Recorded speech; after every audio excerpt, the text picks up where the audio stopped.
Good evening, everyone. Welcome back to the Raceway, Western Fair District, London, Ontario's half-mile harness racing action. Just above the freezing mark, 2 Celsius, 36 Fahrenheit. Fast and dry conditions this evening in London.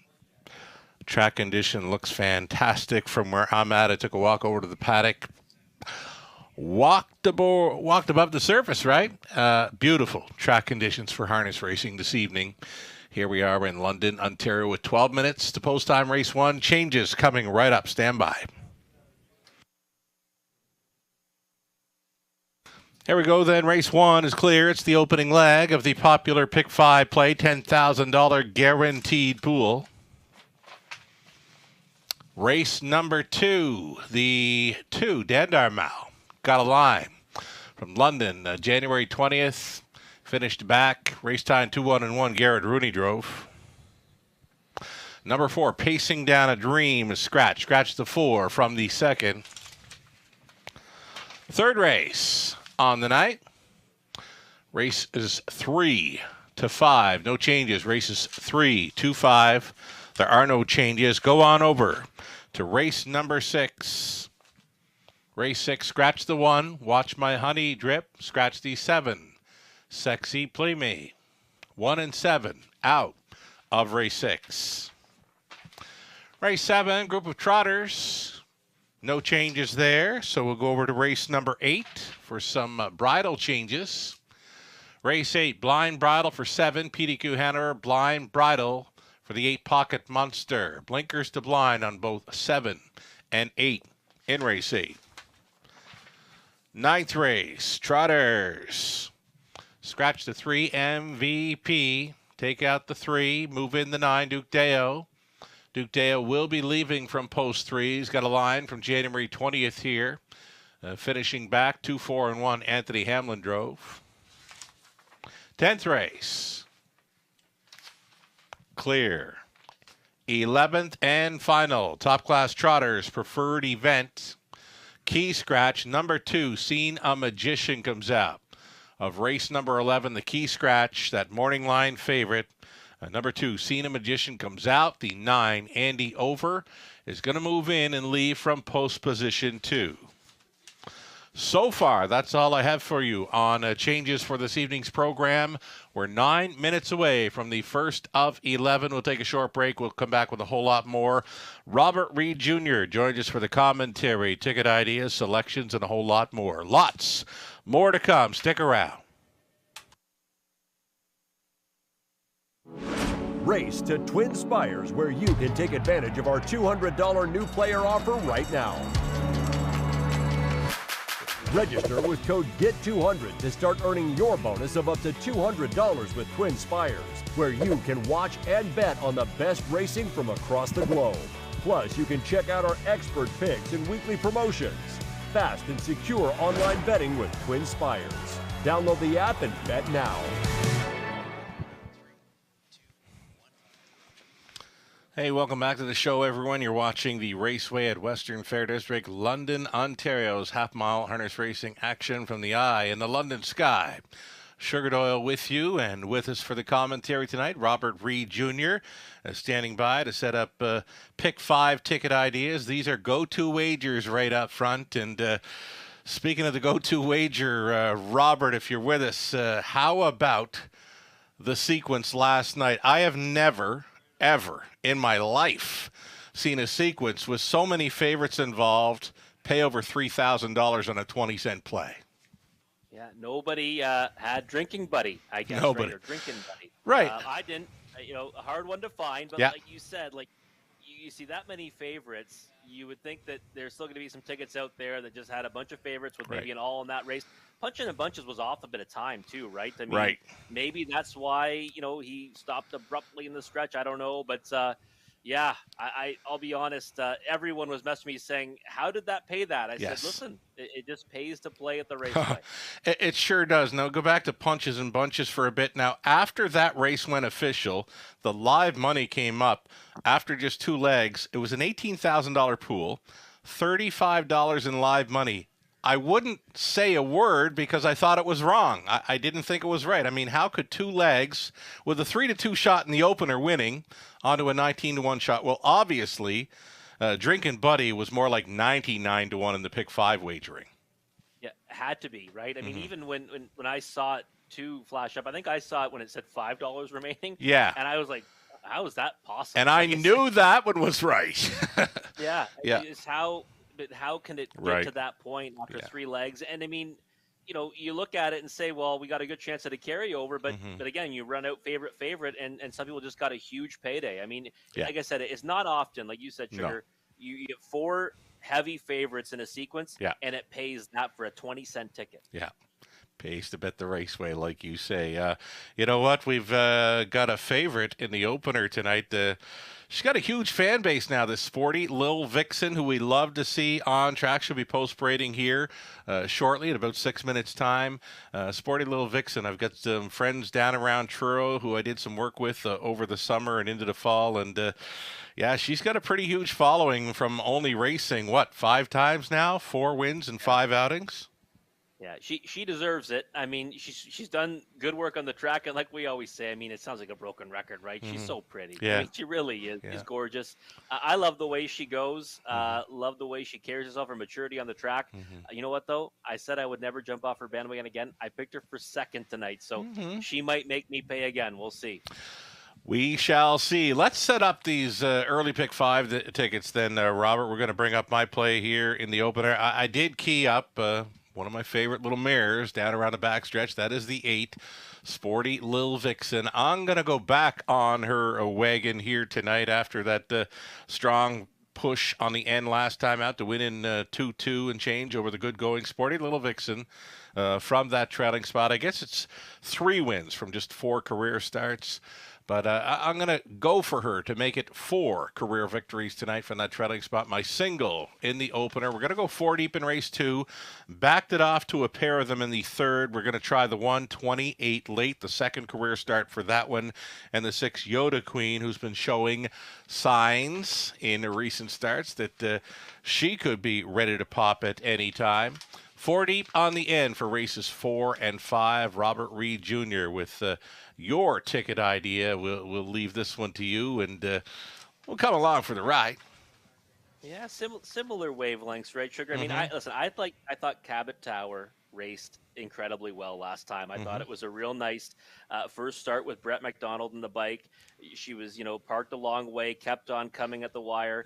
Got beat by Sporty Little Vixen, but I thought that she did a lot of the road work, and now post advantage definitely in her favorites tonight, post 2 versus post 8, right? So those 2, I think they're going to be the 2 favorites in the race, and it's playing out that way right now. Second leg, I'm going to single up Big Lady J, even though she goes to the outside of the gate now.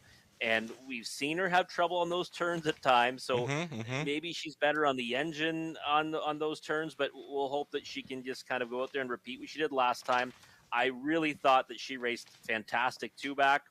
She did what she was supposed to do last time. I think she can double up in there, so just going to single up on her.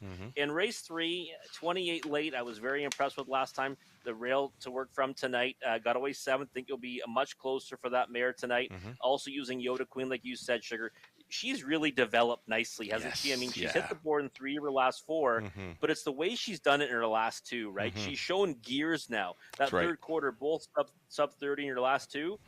Love what she's been doing on the racetrack. I think she just has to maybe progress a little bit more, and she gets to the winner's circle. So got to have her on the ticket. Yeah. And then we're going 4x4 to finish it off. I think those are 2 of the most competitive races of the night. 1, 2, 3, 7 for me in race number 4. I like What Can I Say Again. I remember last time I liked them at a bomb price from post 6. Raced respectably, from this, getting away 7th. This time around, post 3, I think he's going to get pointed. So he's my top choice, but going 4 deep in there because it is a wide open trotting event. 1, 2, 3, 7. Finishing it off with the 1, 5, 6, and 8. I think that the 1 HP Momentum could be the one to beat in there, but we see so many horses come from Mohawk Park, take a ton of money because they show fast times, and they don't convert. So you got to be careful, right? You don't want to get too lost in that, but it's a good draw for HP Momentum. I just think there's others in there you want to use. Even the 8, Taylor's Credit, right? If that favorite is going to be blasting out of there, I think Taylor's Credit might be able to sit a nice trip. Maybe that one could win at a big price. I was going to ask you, you do the consensus for Woodbine Mohawk Park. HP Momentum, a third best finisher, 2 back there when going away as almost an even money favorite in there. Went first up, it looks like, for a long ways in there, and then tried to go downtown last time out. So there's that early speed factor, right? HP Momentum. Anything more you can add about that one? It's interesting. It's a horse that I kind of wasn't on the bandwagon, 2 back, that third place finish, because I don't typically like horses coming out of non-winners of, lifetime races, moving over to the non-winners of 3 or 5, because they're facing, tougher horses at that point, in my opinion. But this horse really raced well. That first Over Everett was a good one. Only got beat by 3/4 of a length. Okay. And then last time went to the front, had to do quite a bit of racing. I mean, you see the splits, 27 and 2, 55 and 3. Looks like and still stuck around. I mean, would we bet Outlaw Ace of Spades in there? I think we would probably bet anything on Outlaw Ace of Spades in that field. So, even Cyclone Joe was in there, right? Finishing third. Yeah. Okay. Woodmere Fenn's one that's really progressed nicely too. So I think that, that's a horse that, again, by all rights, supposed to go out there, get the job done tonight, but I'm leery of the shippers, and we see it on Twitter a lot too, right? Yeah. Oh, 2 to 5, 1 to 5, shipping in from Mohawk Park. Yeah. Can't do it the raceway though, so you got to be careful. It's not always as easy. It's not always as it appears on paper too, right? So, then quick miles at Woodbine Mohawk Park, and then backed off to a half miler here in London. Doesn't get that easy coming in. So a little over a minute for plays on race number 1. The post parade is coming up soon. And again, Robert will be with us for the evening for commentary, ticket ideas, and a whole lot more. Lots more to come. Best of luck playing the Raceway. Best of luck to all those racing as well. It's the Pick 5 play, sponsored by HPI Bet, right up front in the opener.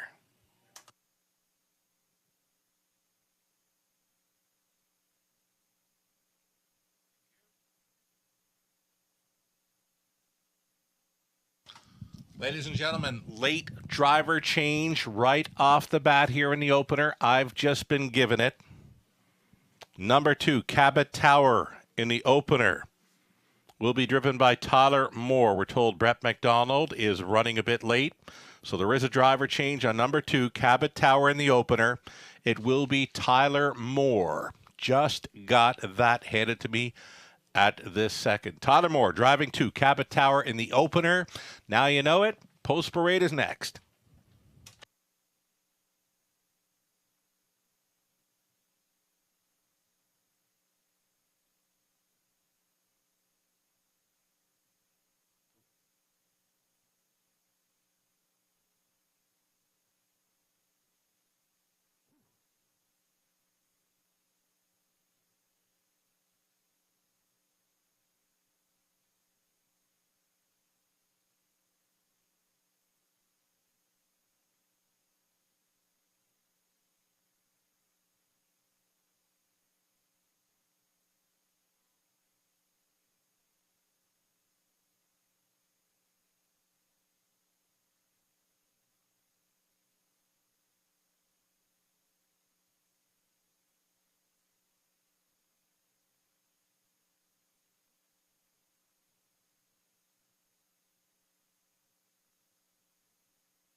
Here we go. Horses and drivers for race 1 of 11.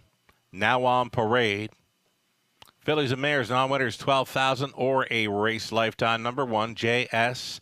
Bet This Lady. Sam Fillion on board for Jesse Gebhardt. Roger Gebhardt conditions. Number 2, it's going to be Cabot Tower. Make the driver Tyler Moore.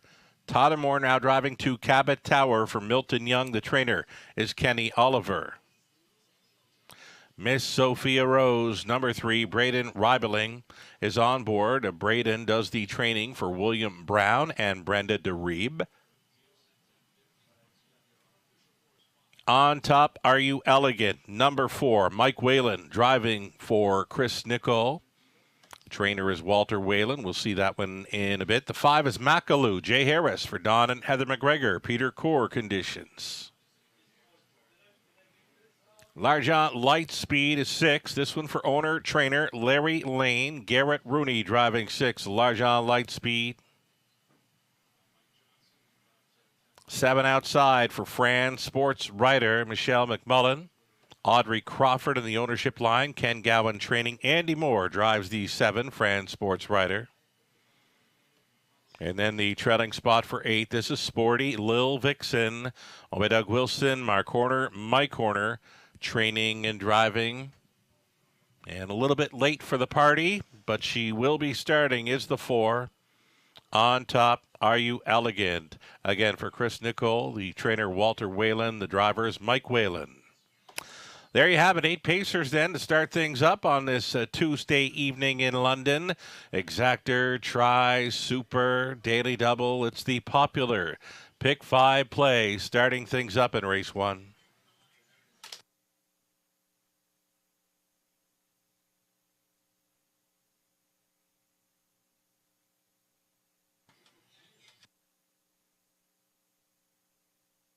Here we go. Look at a top selection here for Robert Reed Jr. And, last week got a little bit tricky with our commentary, and we kind of missed, as we're talking, we missed a late driver change, but it was given to folks on our broadcast through the scroll. But we're on top of things this week with number 2, Cabot Tower. The late driver change just came in moments before the Pros Parade. Todd and Moore driving this to Cabot Tower, Robert. Yeah, I mean, that to me, that's okay, though, right? Yeah. I mean, Brett McDonald, obviously, you said running late, but Yeah. Tyler Moore is a capable driver. And, Sure thing. And I think he can do a good job with this one, especially. So, Been on her one that I don't before, think too, so he's familiar with her. Right, exactly. So it doesn't really change things up for me. I mean, Yep. she's still my top choice. My hope is that she, tries to go forward a bit off the gate. I've seen her, leave hard off the switch before. Thought the effort last time was a real good one, and just that post advantage, right? Especially over one like, Sporty Little Vixen this time around, who might have to negotiate traffic. True. I just think Cabot Tower gets that edge. Now, 8-5 on the board. We're not really reinventing the wheel here, Sugar. Yeah, I like the horse second best to Sporty Little Vixen last time. The odds, though, last time were huge, 14-1. A sharp drop this time around at 8-5. It is. I think everyone saw right Yeah. what I was referring to. The Right. problem is I always say it, right? Do you want to take that price now? I mean, Right. especially if you backed her last time. If you bet her last time at 14-1, I wasn't one of those people. But if you did, it's hard to take 8-5 this time. It really is. True. Because you just missed out on a big score that time, and now you're going to go back to the well when you're basically just trying to get your money back. On a win ticket, difficult for me. I'm happy to have her, though, in my multi-leg wagers. Well, let's talk about our pretty girl now. This is Sporty Little Vixen on the monitors, and Mike Horner's on board. And you know what? She's every bit as beautiful as a picture. That's just the way she rolls, right? It's hard not to love this little mare. It is, and I mean, we weren't the only ones that jumped off the bandwagon. Oh, I mean, for many sure. did because she went off at 4-1 last time, but some others, kind of got worried with how green she was, two back, and but she really went out and looked a lot more mature last time. What we kind of expected from her the week before is what she did in her latest, and she didn't have to go first up that time around. She got to follow cover, and when she came off it, she looked fantastic. So she is hard to go against. But the post is interesting, right? For one that we've seen be a little bit green in the past. Yeah. Now she's got to work from the trailing post for the first time. So I'm curious to see how she handles it. Right on. One thing that I did get down to the paddock and talk to the caretaker Paige about Sporty Little Vixen. I got to ask, and was there any tinkering done prior to her latest after she blew the turn the week before? And her comment was that I think she mentioned that Mike just wanted to be ready in case something like that was to come up again. So Mike was a little more attentive to her greenness going into that final turn last time out, and she went through that final turn like a champ and come out on top. Yeah, She did. And that's part of it, right? You don't expect it the first time around, especially with how mature she'd handled herself. Right. And then obviously that time he was waiting for it. And I Yeah. mean, like I said, look like a speedboat last time, Sugar. Yeah. Compared to the week before, she looked fantastic cornering that final turn. Yep. Smart observation there for Mike to take that into consideration when, in the heat of the moment, she's in play going into that last turn and for him just to kind of, well, let's see what you're going to do this week, dear. Seconds away from race number 1. There is still time, and I'll leave you for some final comments here, Rob. I know that racing officials want to speak to me here for a sec. Okay, all right, Sugar. Well, we got just about 10 seconds till we go to the gate, folks. And listen, I'm sticking with Cabot Tower. The price is getting better the closer we get to post time. 5-2 now on that one. I think that is, a fair price on one that I thought would be probably about that or a shade shorter. Sporty Little Vixen 3-5 trailing post. If she wins, I'll have her on my ticket, but I can't get too excited about that win price. JS Bet This Lady is interesting to me, the rail horse. Alrighty. I thought that this horse has raced well in the past. Good spot to start from tonight. Qualifier, though, I'm not sure what to make of that. It was against Drinkin' Buddy. Now, I do like key qualifiers, Sugar, right? And Drinkin' Buddy was the winner of that that cup race. Yes. We saw what he did. Yeah. So that intrigued me a little more, but without knowing really how that all played out in that qualifier, I said I have to watch her one time. Sure. Taking support, though, at 5-1. Right on. I guess racing officials were wanting to let me know 7 has returned to the paddock, so we do have a little more time to set things up here. JS, Bet This Lady, Rail Advantage. She likely does have a little bit of speed to work with that inside lane, but as you mentioned, this too, Cabot Tower, with the nose on gate, with that brave first up effort there last time, likely going to be aiming for the front end with this too, Cabot Tower. I certainly would think so and hope so. Yeah. Now, the interesting thing about JS Bet This Lady, she popped second start of her career, right? So her first start of her career, she kind of just got away off the gate, closed up a little bit. She won by a nose in her second. She ended up competing in the Win You Wish Upon a Star at Mohawk Park, right? Sure. So there's a horse that they obviously thought good things about. So, again, for me, though, first start back off the bench, off kind of a so-so looking qualifier. We'll watch her this time, and I'm hoping Cabot Tower kind of clears her pretty easily. Here's one that's kind of sliding under the radar right now, Rob. Macaloo. Macaloo, the tough outside post last time out. Nothing doing there, but does show that 2 minutes, 3/5 speed, 3 back, and it does have that gate speed. And you know what? Under the radar here at 5-1. Could ambush them off the gate. I mean, Jay loves to do that. Sure right? does. And he might just blast out of there. That winning effort was Garrett Rooney. Jay's been aboard 3 times now. I thought it was a good effort. 3 back, then overland, 2 back.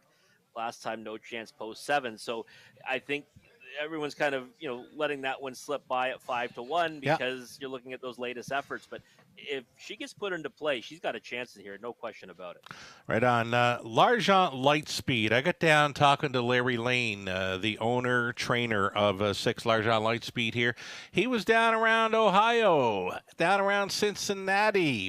His son, John, lives close by and was at the Cincinnati Bengals game over the weekend. Huge fan of the Bengals, and his son John is actually going to take in the action this week again for the Bengals. And just offering up a shout out to John, son of Larry Lane, a big Bengals fan. Congratulations on the victory, and they might be able to find their way into this try or superfecta with L'Argent Lightspeed, hoping for better things this time around with upset specialist Garrett Rooney on board. A little bit surprised the price of L'Argent Lightspeed to 21-1. I mean, I think more like 8 or 9-1, maybe 10-1 would have been more in the ballpark I was expecting. This horse, blew them away against Softer, obviously back in December, and since then kind of just has gone in some even miles, kind of getting acclimated to this level, right? So not really getting embarrassed in here, but not getting big pieces of it. I could see that one working her way onto the try or super anyways at a big price. And those Bengals, by the way, I mean, how about those Bengals? They went out there, they beat the Bills. Oh, boy. And now favored against the Chiefs. Yeah. That line's moved now, which is just remarkable. Football action. This is the time when I'm tuned in and turned on to football, and you know what? Everybody looking forward to the Super Bowl a few weeks away, and February is always an exciting month. Especially coming back to some normalcy. We've got the O'Brien Awards, we've got the Super Bowl, we've got the Raceway Awards banquet end of February. You know what? February for me can't come quick enough. No, absolutely. Yes, and my favorite part of that too is the banquet. By the way, the Raceway Awards at the banquet. Come Always a on great up. time. We're gonna have a ball. I would recommend Right everyone to go to that. It's fantastic. Yeah, great times ahead. Here we go then. Starter has moved into position here for race number 1 of 11. And I do have another driver change to pass along. It's for later on in the card. Race number 9, the 9 Duke Deo, who is moving in. And leaving from post 3, put Brett McDonald in the bike. Brett McDonald for 99. Here we go. JS Bet This Lady in the rail. Then Cabot Tower. Miss Sophia Rose. On top, Are You Elegant from the center. Then Macalou. Largent Lightspeed. Fran Sports Rider. Sporty Lil Vixen. She's in the back tier spot here at even money. Pacing. Fillies and Mares. Top of the stretch.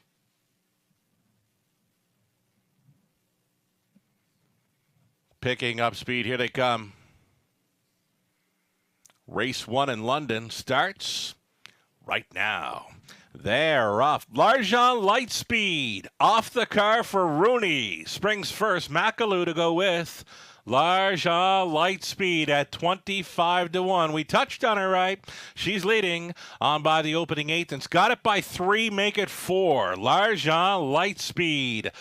On the boiler here, Macalou is all alone in second, traveling third. On top, Are You Elegant away in fourth. Cabot Tower already 8 lengths off the lead. Then it's back to JS Bet This Lady. Miss Sophia Rose. Next to last, Sporty Lil Vixen. She's got to be 15 lengths off the lead. Trailing the field, Fran Sports Rider. 28-2 for a fired up Largent Lightspeed. The 25-1 long shot leader going along unchallenged now on this half-mile approach. She's still maintaining a 3-length margin on Macalou, who's second. Staying in there third. On top, Are You Elegant out and rolling. Cabot Tower rolls it first up for more, has moved into second now. Trying to catch up to the cover there. Miss Sophia Rose, then getting shuffled. JS Bet This Lady. Sporty Lil Vixen, she's underway now, and she's still about 7 lengths off the lead. Next to last, trailing Fran Sports Rider over the half in a minute 4/5. Big time breather for the long shot leader. 32-2 through that second panel. Largent Lightspeed is looking very comfortable here on the front end mission. Cabot Tower still second best on the outside. Macalou was third. Way up on the outside, Sporty Lil Vixen. She's put in play. She's on the 3 wide side, but still needing 3 lengths to win it. 131-2 for 3/4. Largent Lightspeed wanted every call. She's gotten it thus far, and she's going to bring them on home. Macalou holding down second. Sporty Lil Vixen still coming. Cabot Tower between pacers. Sporty Lil Vixen, Largent Lightspeed. Cabot Tower fights on. Coming on through. On top, Are You Elegant? It appeared to be Sporty Lil Vixen at 3-5 against the 20-1 long shot. On top, Are You Elegant? Right there in the photo with her.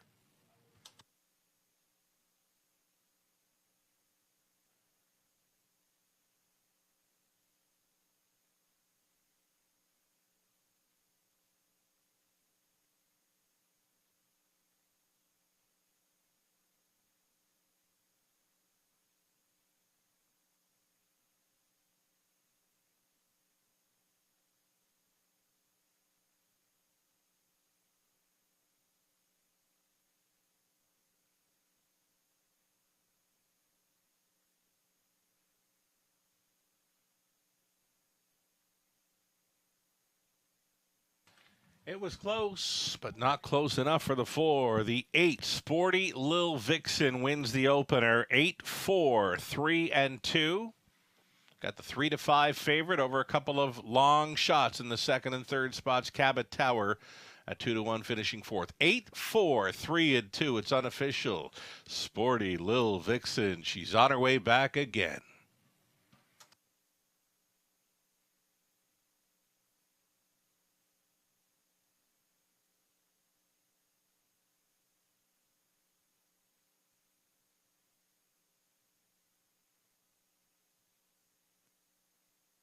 Here she comes, making her way back. Shout out to our friends down around Truro Raceway who have taken a shining to this little roan mare, Sporty Lil Vixen. This mare has created plenty of hype here in a brief time around London. Here's winning caretaker Paige with Sporty Lil Vixen, a 4-year-old roan mare by Sports Rider at a Panty Custal by no pan intended. Owned by Doug Wilson, Mark Horner, Mike Horner, training and driving this mare to her 4th career victory from just 5 lifetime starts. Bred by Sealster Farms, along with Mark and Stephanie Horner. Sporty Lil Vixen, a winner tonight in 2:03. She came from well out of it for the victory. Congratulations.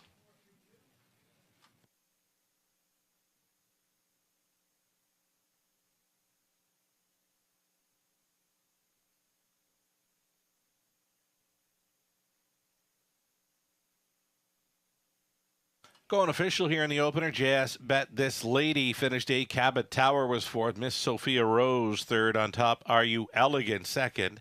Macaloo was 7th. Largent Lightspeed 5th. France Sports Rider 6th. Sporty Lil Vixen won it. 28 and 2, minute 4/5, 131 and 2. The mile was 2:03 for the Vixen. $3.50 to win. Exactor 40.10. Dollar try 131.85. The super for a buck. 464.05. Your 20 center worth 92.81. We can turn the page and go on to race number 2. Scratch the 4, Pacing Down a Dream. We've got a reduced field of 5 up and coming for race 2. The Exactor Try Super, the start of tonight's early pick 4. Another $7,500 guaranteed pool to chase after. Low take, of course. 7 minutes to think about it.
On top, Are You Elegant gave the favorite backers a scare, but Sporty Little Vixen gets the job done in the opener as the odds-on choice. Now 4 for 5 to kick off her career.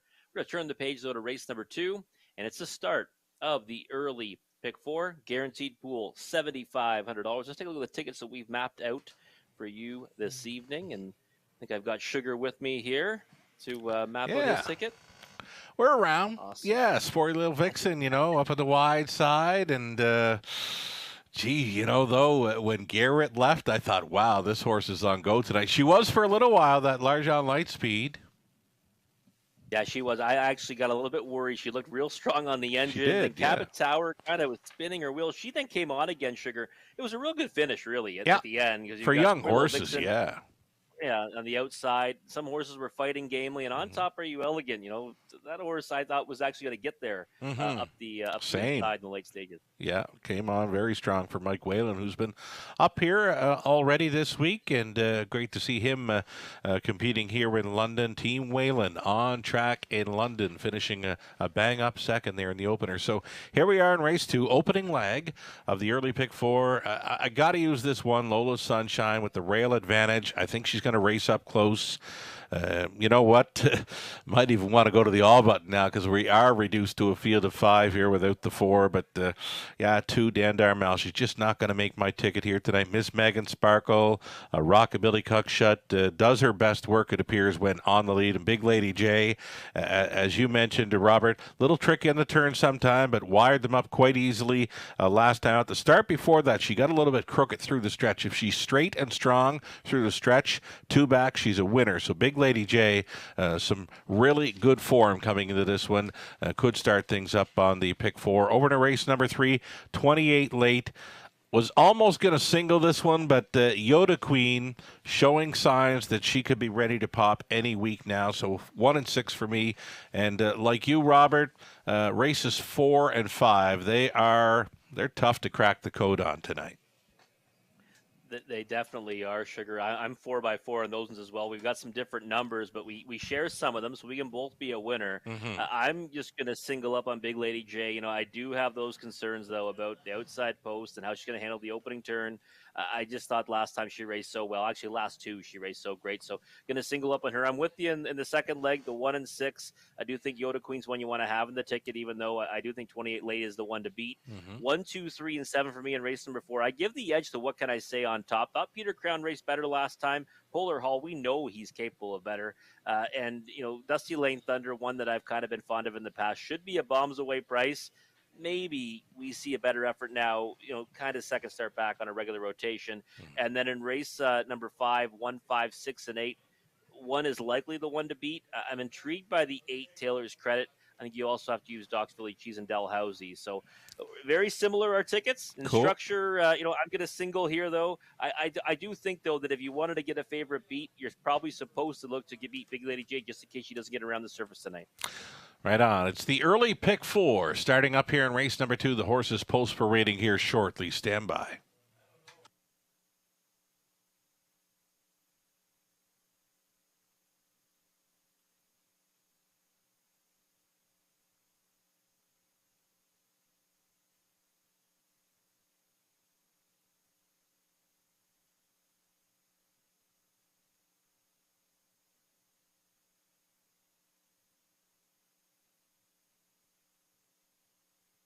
So we did have a $28,000 plus wagered into the pick 5 play, and a little bit less than half the pool remains live and in play following the victory by race favorite Sporty Lil Vixen.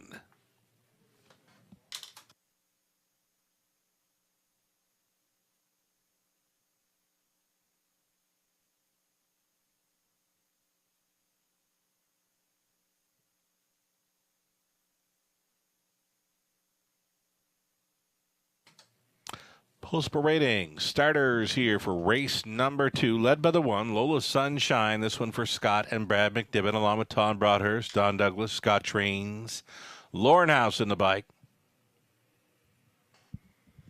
Dan Darmal, as opposed to it's Kevin Gillis, the owner, trainer, breeder. Natasha Day goes on board for the drive. Ms. Megan Sparkle 3, Ryan DeRoche. For Mark and Megan McCormick, Mark Trains. 4 was a scratch. Number 5, Rockabilly Cockshut. Trying to get back to her winning ways for Glenview Livestock Limited. Lacey McCabe conditioned, Jay Harris driven. And then 6 outside for Big Lady J, Robert Chappell owning, Cass Snyder training. Garrett Rooney goes on board, Big Lady J, trying to make it 2 in a row in London. She gets to move in a spot here with the scratch of number 4, so it's going to be 5 on gate here. Race 2, Exacta Tri, Super Pick 4.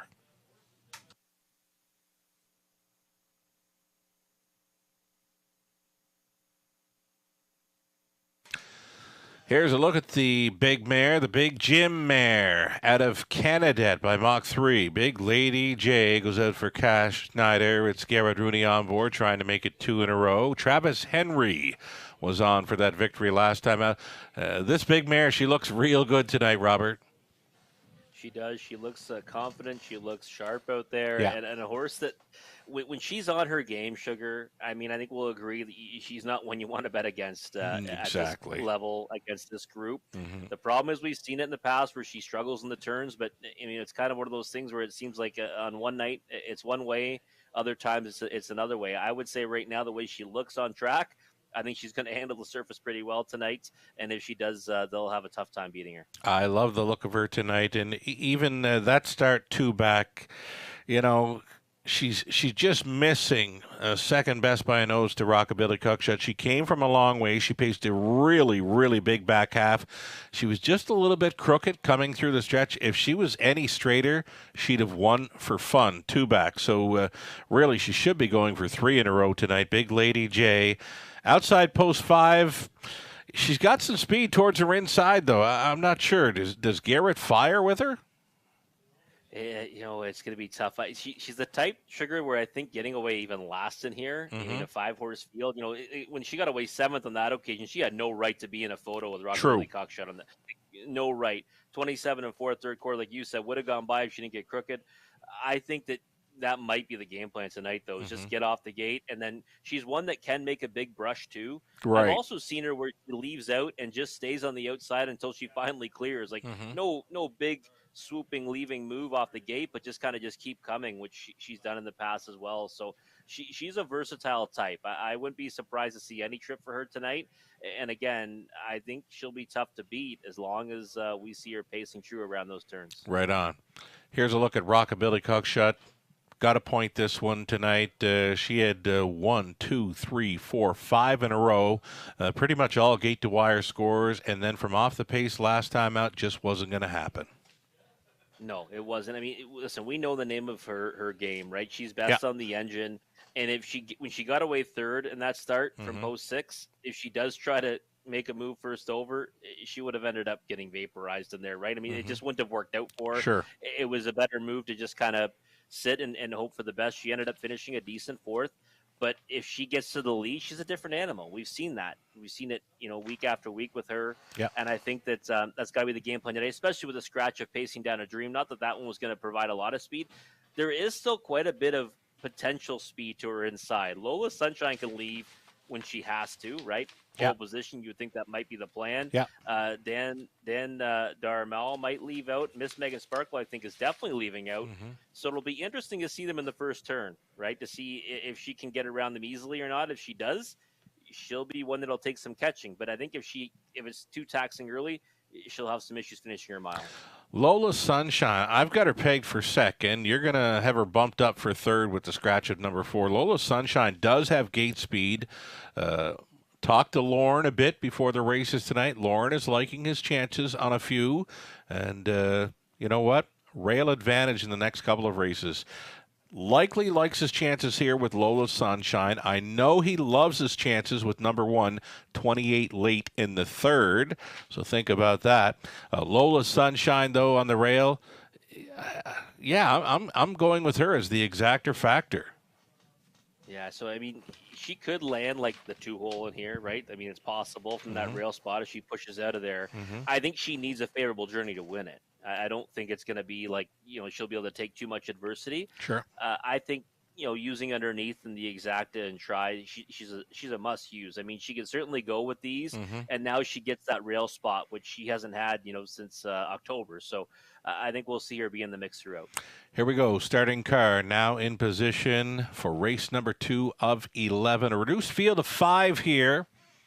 4 to 5 for number 6, Big Lady J. Gates moving.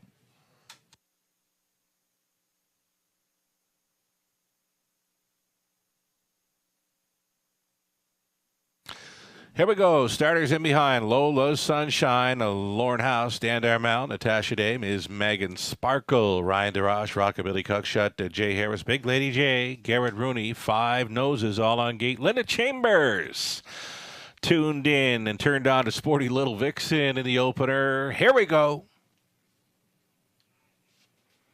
They're off. Chased up at the beginning. Rockabilly Cockshot leaving out with her, Ms. Megan Sparkle. And along the inside, Lola Sunshine secures a spot up close in third. Ms. Megan Sparkle has deposited Rockabilly Cockshot in for the 2-hole ride. Lola Sunshine looks at it from third. Fourth best away for Dan Darmel. The big mare, Big Lady J, would have to come from last as the odds-on choice. Ms. Megan Sparkle brings them on by the quarter mile in 28-3. She's leading by 2, and she's tugging on DeRoche. Rockabilly Cockshot still second. Underway off the back end from last. Here comes Big Lady J. She's put her big strides in motion now to show up in third here at 3/8 completion. Live cover for Dan Darmel getting shuffled to the back of the bus. Lola Sunshine pairing up now. 3 in and 2 out on by the half-mile marker. Ms. Megan Sparkle going to get pressed along by Big Lady J. 59-1 halftime. 30-3 rated second frame. Ms. Megan Sparkle driving on. Big Lady J is going to live on the outside in second. Third and in. Rockabilly Cockshot towed up into it fourth. That is Dan Darmel. A buried fifth, though not out of it. Lola Sunshine down the backside. Second and final time. Big Lady J now showcasing that full flight speed on by 3/4. Big Lady J marching there in 128 flat on for the deuce. Dan Darmel is battling against Ms. Megan Sparkle. A locked and blocked fourth. Rockabilly Cockshot. And from last, Lola Sunshine set to battle for the place spot. They're going to race for a place. In this one, it's all Big Lady J on top by 4 expanding lengths. Big Lady J to deliver the 4 to 5 spanking here. Rooney on board for Team Schneider. Second best was Dan Darmel. Rockabilly Cockshot. Then came a Lola Sunshine. Ms. Megan Sparkle 158-4.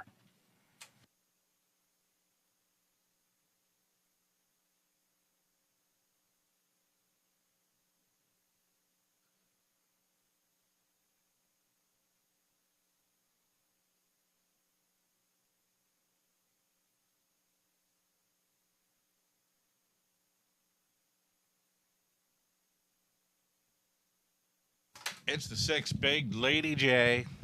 6, 2, 5, 1, and 3 unofficial.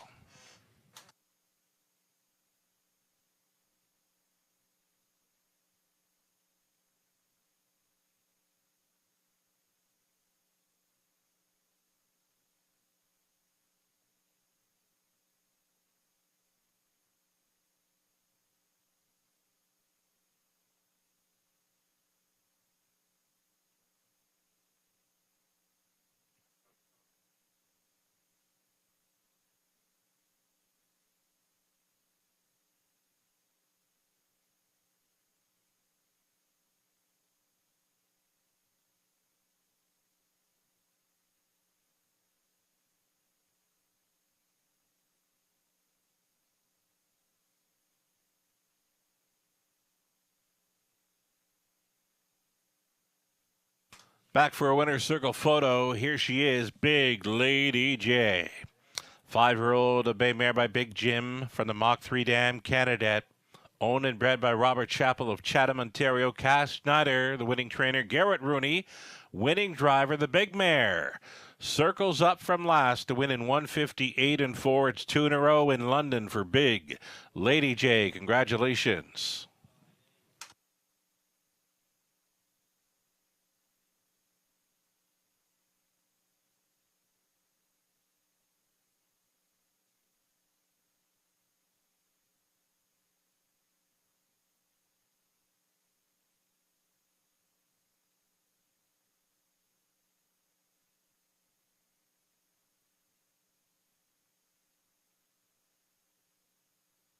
Big Lady J, she paid $360. Exactor $24.10. Dollar Try $28.30. The Super for $170.95.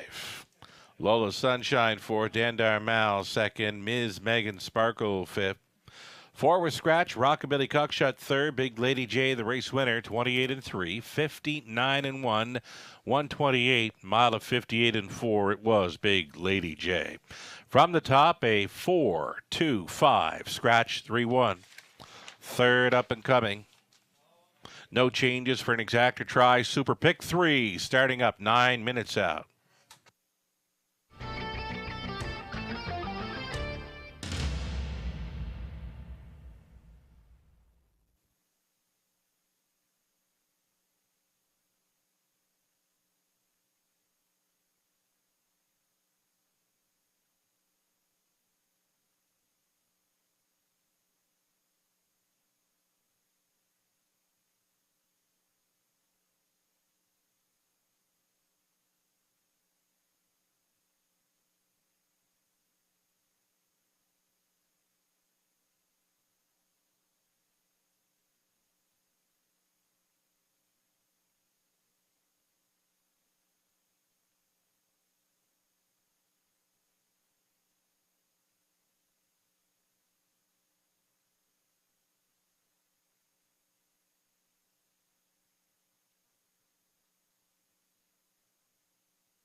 Pacers on parade here for race number 3. They're being led by 128 late. This one for owner, breeder Dennis Jewett. Larry Jewett training Lauren House in the driver's seat, 28 late. Tries to break her maiden. Number 2, it's Malibu. Malibu for Dan Mead. Trainers Rob Doyle, Ryan DeRoche on board. Jessica Shadow, 3. Mike Whalen on board for Chris Nicol. Walter Whalen on the owner or the trainer line. It's Chris Nicol owning, Walter Whalen training, Mike Whalen driving 3. Jessica Shadow. There we are. Number 4, Superior Rose, Braden Reibeling, training and driving for William Brown, Brenda DeReeb. Sky Velocity 5. Here's a first-time starter for owner-trainer Gary MacDonald. Tyler Moore in the bike. Jamie Doig owning and training number 6, Yoda Queen. Andy Moore on the lines. Outside chance for 7, Untimely Arrival. It's Peter Core owning, training, and driving, sharing ownership with Raymond Core along with Tom Hodgins. And rounding this one out, the 8 is Star Bets. This one for Don and Heather McGregor. Another one for trainer Peter Core. Garrett Rooney is listed to drive. 8 Pacers, Fillies and Mares. Exactor Try Super. This one starting a pick 3 play. The favorite continues to be 128 late.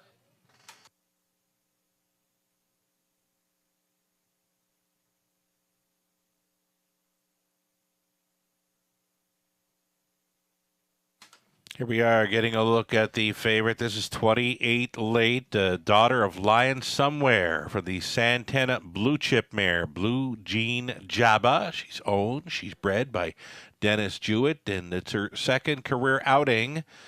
And Robert, she didn't get away up close last time out. With the rail advantage tonight, if this mare finds herself on or near the lead, she's a huge player here. I think so. You know, it was first lifetime start last time.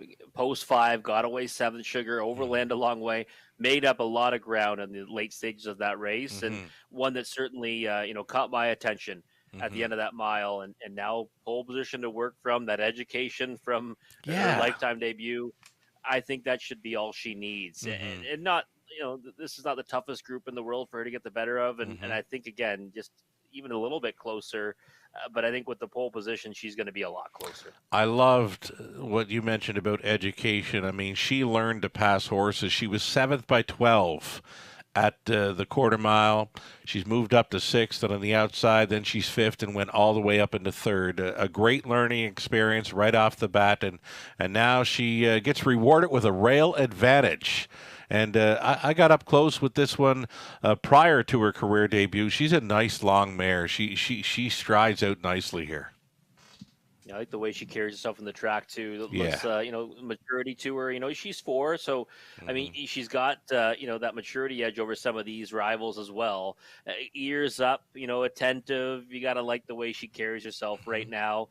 And again, the rail spot, for a horse that making their first lifetime start might be a little bit tougher now that she's had that experience leaving from post 5. I think she'll be just fine tonight for the pole position. Right, speaking of maturity level, back to last night just for a bit, Punches and Bunches, he's such a big colt. He went 4 for 4 as a 2-year-old. Even at 2, he was almost looking like an aged pacer. And last night, he's swinging for home, has a big lead. And just for me, he was green. He did. The stride shortened up in a big way. But as soon as they got next to him, he come right back on. That horse was not done at all last night. Yeah, I had some people tell me that he looked like a horse who didn't know what to do. Yeah, right? He built up a big lead, and some horses look for that competition, right? Right. And all of a sudden, when no one was around him, it almost looked like he shortened stride to the point he almost was pulling himself up. It looked like you said, he did grab on again when they came to him, but a very strange situation, right? It looks like a horse is home and cooled. Yeah. And all of a sudden, again, many would look at it and say that he just got really tired. I don't think it was that. No, I think it was not at all. He was green. Yeah. he was looking for that competition. It wasn't there. He didn't know what to do at that point. Right on. And but you know what? For a young 3-year-old colt, he's all the part of looking like an age pacer, and it's nice to see them mature along. And we'll look for better things for him next time. We mentioned 28 late, tough to go against in here. Dennis was telling me, you know, the name for her come up quite easy. You know, the mare, she throws them late, and this one, the Blue Jean Japa, she happened to throw this one 28 days late. So the name came quite easy for Dennis, he says. Oh wow! I was born on the 28th of April, Sugar. So you know, even a name that I can get behind too. There you right? go. So right on. like the name, definitely. Wonderful exactor players in here. I know you like Yoda Queen for a piece. Me too.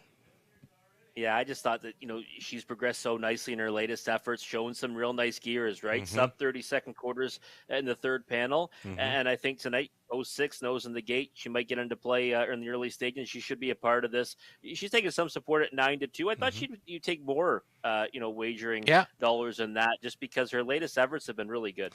You know what? The Whalen horse did well in race number 1. They're back on the Whalens here with the 3-horse late action, 7-2. Yeah, a lot lower price on this one, though, right? And yes, you know, we do like to follow the barns that are doing well, though, right? Maybe that's a sign of things to come tonight with this one. That was a real nice effort from that one, so we'll see what Jessica Shadow can do here. All righty, here we go. It's the starters for race number 3. Set the lineup. Gates moving 4-5 right now on 28 late. Still time. You'd have to hurry. 28 late in the rail. Malibu, Jessica Shadow, Superior Rose, then Sky Velocity, the first-time starter. Yoda Queen, Untimely Arrival, Star Bets, back tearing it. 8th out. Your third race, Pacers, pickup speed. Here they come. They're off. Jessica Shadow. Nice beginning next door. Superior Rose. 28 late. Trying to show some early speed along the inside. She's up there in the top 3. Not going much at all. They're actually stacked here because Yoda Queen's out there 3 deep, and Andy Moore is going to team her up to go on in here. Jessica Shadow was a little green going through that first turn. Yoda Queen now reaching up here. Yoda Queen is going to the top at 6-1. Second best now is Jessica Shadow. Along the inside to be third, 28 late. It's the parking ticket for Superior Rose out there in fourth, fifth and in. For the first timer, Sky Velocity. Then we go back to Star Bets, Untimely Arrival. The earliest trailer was Malibu, 30-4. Soft opening frame here for Yoda Queen. Yoda Queen has been knocking on the door in recent starts. She's on top tonight. Down in front of us, they travel, not going much at all here, and that's got them 3 wide out of the backfield here with a lap to go. Quickly, Starbets at 30-1. Now challenging Yoda Queen, and up on the outside there goes Untimely Arrival. It's a pair of Peter Core 30-1 bombers now in play, and they're both second and fourth with 3/8 left to go. Yoda Queen drove on. Second best is Starbets. Third and in, Jessica Shadow. Fourth and wide, Untimely Arrival. A jumper in the backfield. Malibu went to a break. It's a buried fifth for 28 late. The 1-2 fave. Nowhere to go. All dressed up with nowhere to go. The half and 4-3. 3/4, 34-3, and around the turn, Yoda Queen, Andy Moore has still got a ton, and he's got a pick on the outside and Star Bets, and that's got Jessica Shadow locked and blocked third, fourth and wide, Untimely Arrival, not tonight for 28 late, Yoda Queen. Yoda Queen is almost there, coming on through, Jessica Shadow wide side, Star Bets, Yoda Queen. By ahead. Starbets maybe second over Jessica Shadow. 28 late finishes 4-4-4.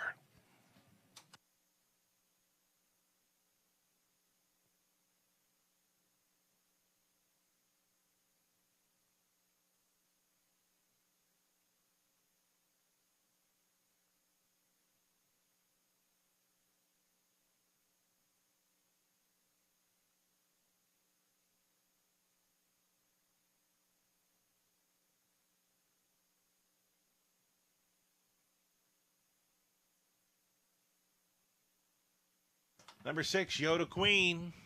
Getting it done here over the long shot 8 star bets. Then 3, Jessica Shadow 128 late. 6, 8, 3, and 1. It's unofficial.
Returning for her first career winner circle photo, it's Yoda Queen, the 3-year-old daughter of All Bets Off out of JM Chicago by Art Major. Owned and trained by Jamie Doig. Andy Moore was driving to this maiden victory in 2:04 and 4. Had her on top pretty much all the way. Yoda Queen breaks her maiden. Congratulations.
Sorry for the delay. Hope they have those pays up here momentarily, and just like that.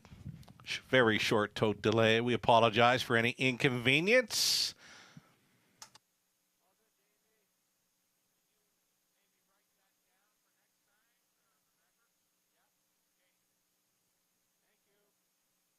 Alrighty, so we have gone official then. The pays are posted. $14 even for the 6 Yoda Queen. That exactor were $244.70. Dollar try, $540.50. The super for $1, $213.60. That 20 center worth, $442.72. 28 late was 4th, Malibu 8, Jessica's Shadow 3rd, Superior Rose 6, Sky Velocity 7, Yoda Queen was a winner on Timely Arrival 5th, Starbat 2nd. 30 and 4, 104 and 3, 134 and 3, the mile 24 and 4, the maiden mark. Yoda Queen, top down, a 483, 67, 152, our 4th. Is next, just 7 minutes away from a group of trotters. No significant changes there. The exactor try Superfecta daily double starting up in 7.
There we go. Starters on parade now for race number 4 of 11 on the trot for the 4th. Led by the one Polar Hall, it's Kevin Davidson owning Bruce Richardson, trains and drives. The number 2, Peter Crown, Steve Watson owning and training Jason Ryan up.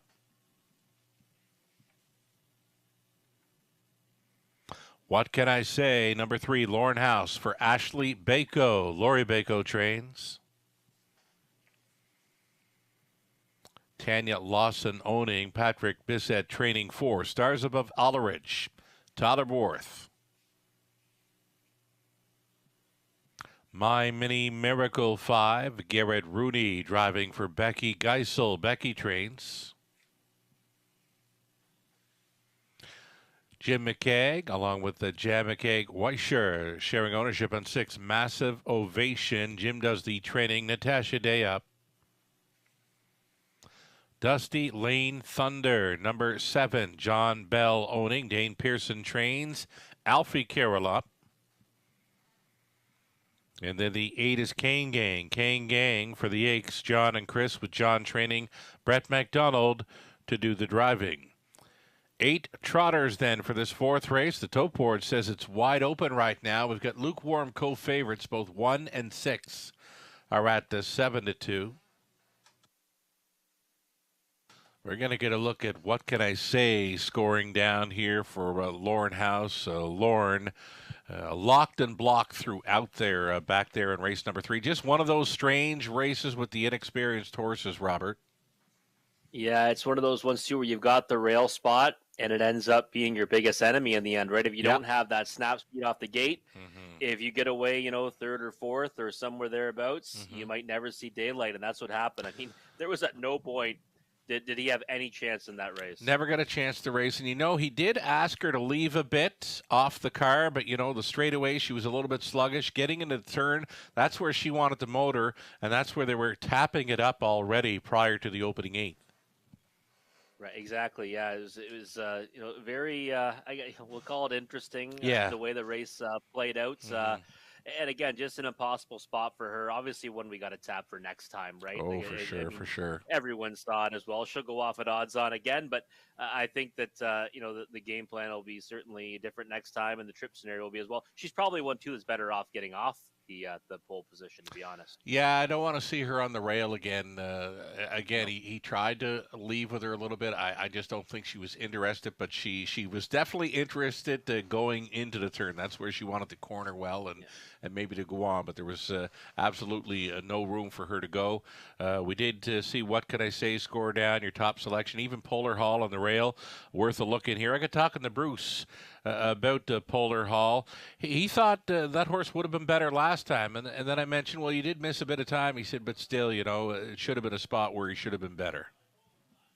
Yeah, Polar Hall, very interesting, with this horse, because when he's on his best, he's as good as probably a preferred type.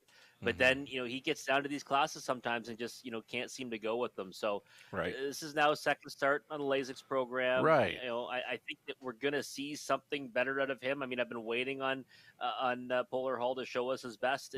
Decent second to Shoshi Deo back in October, but that's still not him when he's on his A game. But I'll tell you one thing. What Can I Say? Look very interested on the score down. Yeah. And I don't mind betting a driver back after something like that happens, right? Like Lauren's not going to want to see the same. He does not want to get in trouble in this race, right?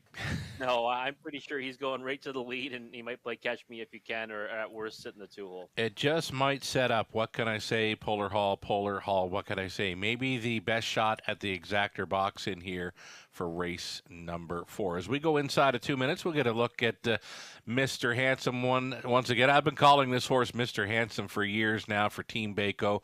One of the most stylish-looking trotters on the grounds here has always been, What Can I Say? He's a 12-year-old stallion son of muscle mass, 23-time winner. Of course, with just one start this season, he'll be looking for his first victory of 2023 right here. Yeah, he looks all right, hey? He does. I thought he raced great last time, too. If you remember, he was 19-1, got away 7th. not usually the type that makes up a lot of ground on his miles. Never. And he was coming on Yeah. the end of it. I know he was home in 31-4, but Yeah. he was making up a lot of ground. And again, when a horse races out of their element and Yeah. still gets a pretty big chunk of it, you've got to respect that. Right. He was definitely interested last time.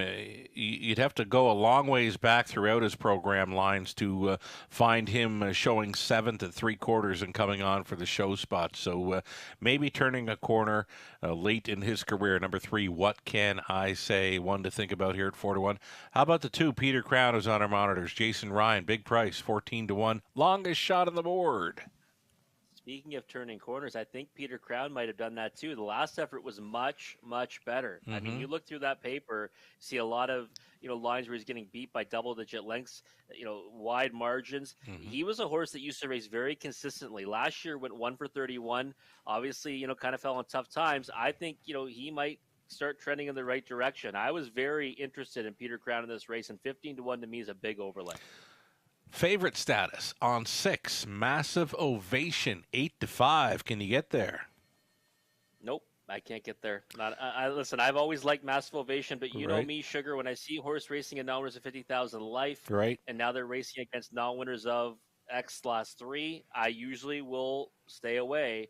And I think that's what you have to do here with Massive Ovation, especially at that number. This horse was huge double digits throughout his program lines right here at 8-5. I can't get there either. Here we go. It's race 4.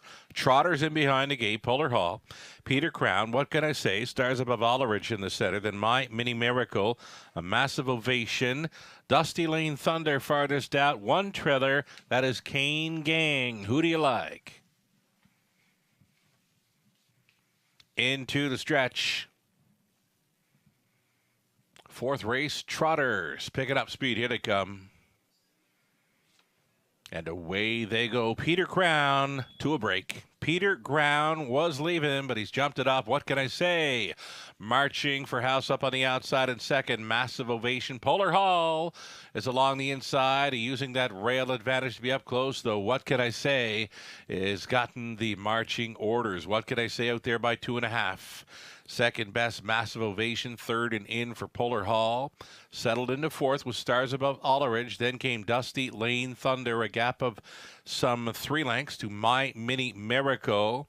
That comes ahead of Kane Gang, and distanced after the gate break is Peter Crown. 29 seconds flat. Quick opening quarter mile here for Mr. Handsome.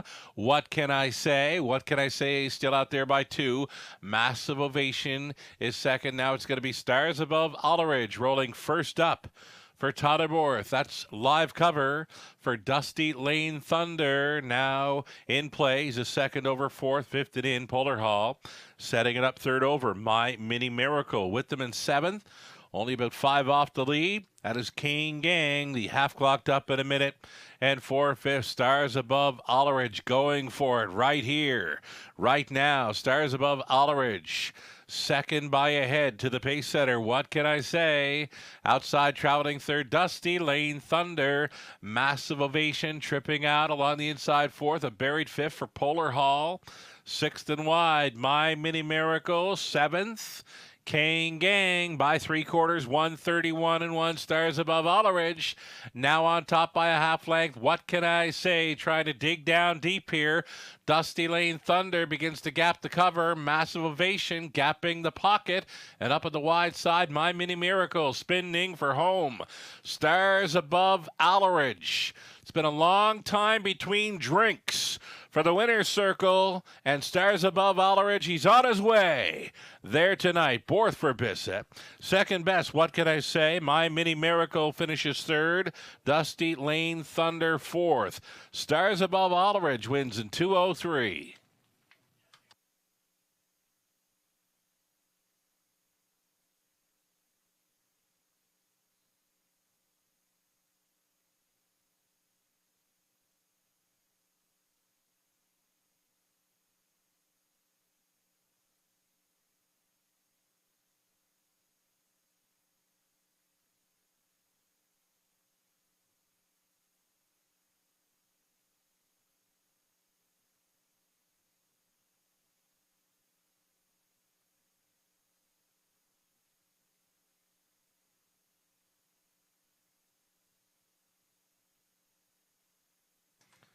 Number 4, Stars Above Alleridge winning here at 5-1. 4, 3, 5, and 7. Your top 4 unofficial.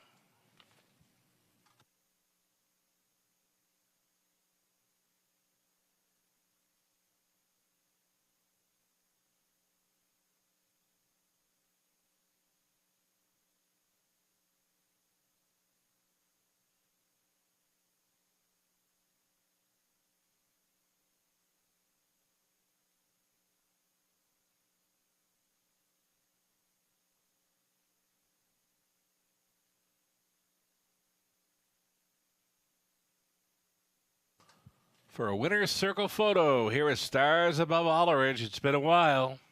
12-year-old son of Angus Hall and of Starry Eyed by Muscles Yankee for Tanya Lawson of Seaforth, Ontario. Patrick Bissick condition. Todderborth, driven to win. 33rd career victory. First in a few seasons for Stars Above Alleridge with Todderborth in the sulky. Congratulations. He paid $13.80. The exactor 62 even. Dollar try 207.60. Super for $1. Another big super here. $2,951.80. That 20 center came back at $590. 36 cents. Polar Hall finished 5th. Peter Crown was 8th. What Can I Say was 2nd. Stars Above Alleridge, a winner. My Mini Miracle 3rd. Massive Ovation 6th. Dusty Lane Thunder 4. Kane Gang finished 7th. The mile was 2:03 for Stars Above Alleridge. Top down at 5.82, 1, 3, 6, 4, and 7. Our 5th is next. No changes. For the early super high five opportunity, it's the non-jackpot high five coming up. Exactor try. Win, play, show wagering, of course. 10 minutes to post time.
And now your field for race number 5. It's the high five play.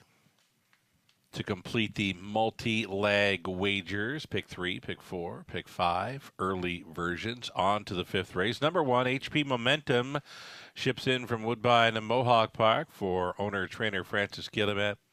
Colin Kelly aboard. Mike Horner owning, training, and driving number 2, Bearcat Willie. Then 3, Brydown Royal Art, Scott Ray on board for Brydown Farms, Inc., the trainers Kendall Rod.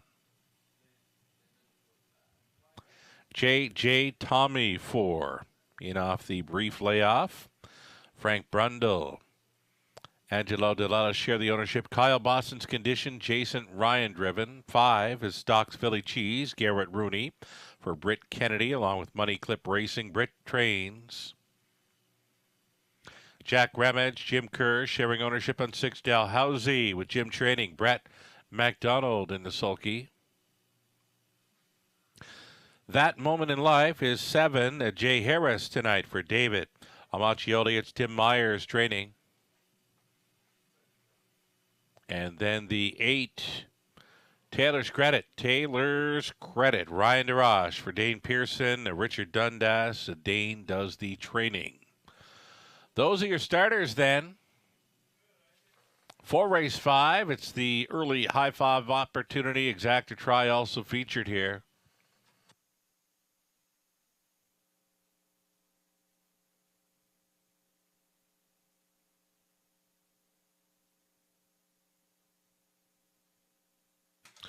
Alrighty, here we are getting a look at the Woodbine Mohawk Park shipper, HP Momentum. We'll get the high five on tap, non-jackpot high five, of course. And speaking of Woodbine Mohawk Park and the high five, the mandatory payout going in play this coming Saturday evening, Robert.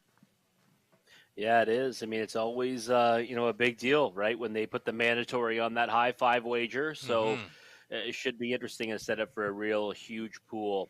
On Saturday night, 12-horse field, and right always a competitive-looking one, right? So it makes it a little more tricky with those added pair of trailers.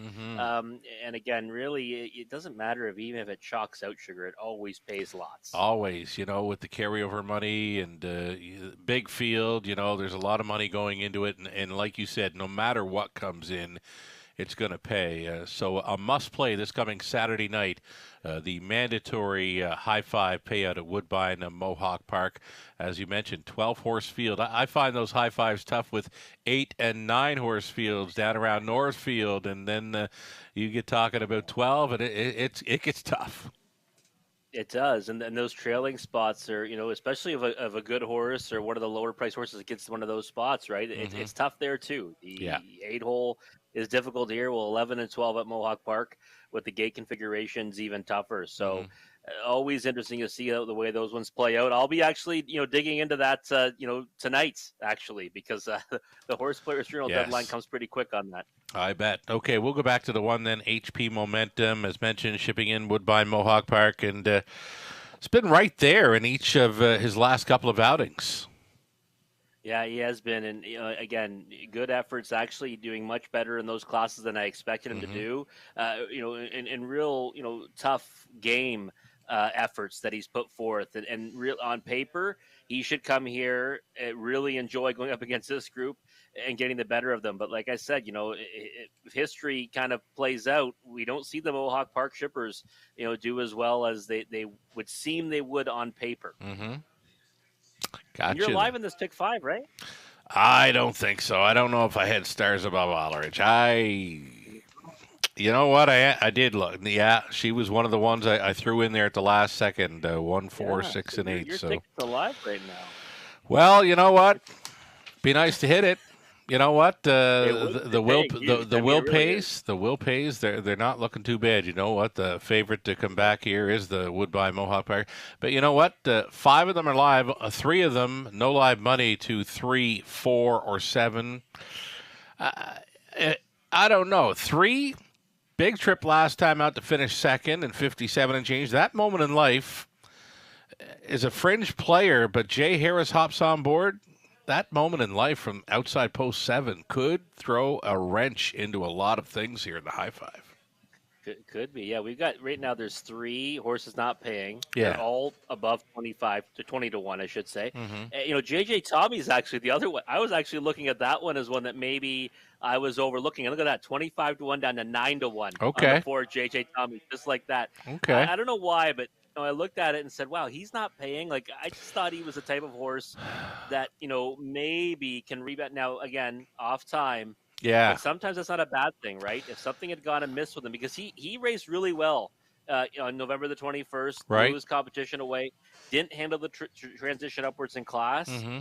and now maybe with some tinkering, maybe he's gonna be better. But again, he Oh, would cause a carryover. yeah. It would blow up your ticket, so I'm not going to cheer for that. But 10 to 1 on the board right now, he took some serious money there. It's a tough time of year to back a horse who's missed more than a month of racing action, and that's the 4 JJ Tommy, last starting here December 12th in London, seconds away from the start of this super high five. Of course, we always feature the non-jackpot high five. The pool will be paying out to any and all, selecting the top 5 finishers minus the low take. The heavy action continues on 1, HP Momentum. Dalhousie always in the hunt right now, a 3-1 value play. 3-1 for a horse that's always there. Nice price. Loves to win too, right? I Mm-hmm. mean, he's got eight wins lifetime. One, a clip of 7 for 18 last year. Like you said, always in the mix. Mm-hmm. Taylor's Credit is one that I thought maybe, if without that break last time, I would have got really involved here at a big price. Right. Because if you go back to December 20th, that was a real good effort, finishing second. Mm-hmm. Then tough trip at Flamborough last time. If you forgive that one, you can get him on the high 5 ticket. He's 12 to 1 right now, following out obviously a 3-5 shot. So if you are going to follow one out from the second tier, you want it to be one that's getting backed heavily and does have early speed. I can tell you, if there's a horse on the warm-up tonight that caught my eye, it is the 8 Taylor's Credit. So nice that you added that little nugget at the end. I did catch the warm-up for 8. It was very sharp. So here we go. HP Momentum, Bearcat Willie, then Brydown Royal Art, JJ Tommy, Doc's Philly Cheese, Dalhousie, That Moment in Life, trailing out Taylor's Credit. Here we go, top of the stretch for race 5 in London.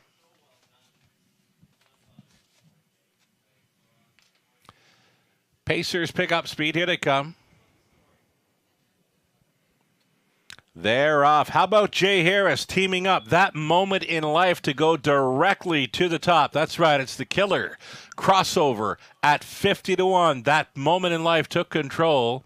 Bearcat Willie is second. Dalhousie roused up here. He's third. He's second. Will be challenging as they straighten for the backside run. Dalhousie reaching up here at 3-1. Took over. That Moment in Life, of course, pockets up at the biggest number here. And second, third is Bearcat Willie. HP Momentum on hold there in fourth. Fifth and in for Brydown Royal Art. Then we go back to JJ Tommy. Doc's Philly Cheese. Taylor's Credit is trailing 28-1. Brisk opening quarter mile speed courtesy of Dalhousie. Dalhousie over That Moment in Life. Bearcat Willie continuing third. He's considering the outside move, and Horner's going to roll him. First up, just prior to the half mile, that's live cover for HP Momentum staying in. Brydown Royal Art setting it up third over. JJ Tommy, Doc's Philly Cheese. Taylor's Credit, soft half, 59 flat. Big time breather of 30-4 through that second quarter for Dalhousie. Dalhousie on top by a full length. Bearcat Willie pressing along in second. That Moment in Life tripping out in third. HP Momentum fourth and wide. Going to the 3 wide side right here. They are in sprint mode now, and it's Dalhousie. He turns it on at 3/4 and 128 flat. Here comes HP Momentum up between Pacers. Bearcat Willie, That Moment in Life will be looking for room. Wide side out of 4. Fifth, that is JJ Tommy in the stretch. Dalhousie, HP Momentum. That Moment in Life trying to come on through towards the inside. HP Momentum, though, just too much horsepower. HP Momentum by 2. Dalhousie was second. That Moment in Life third. Doc's Philly Cheese from way back got up for fourth and 157 flat.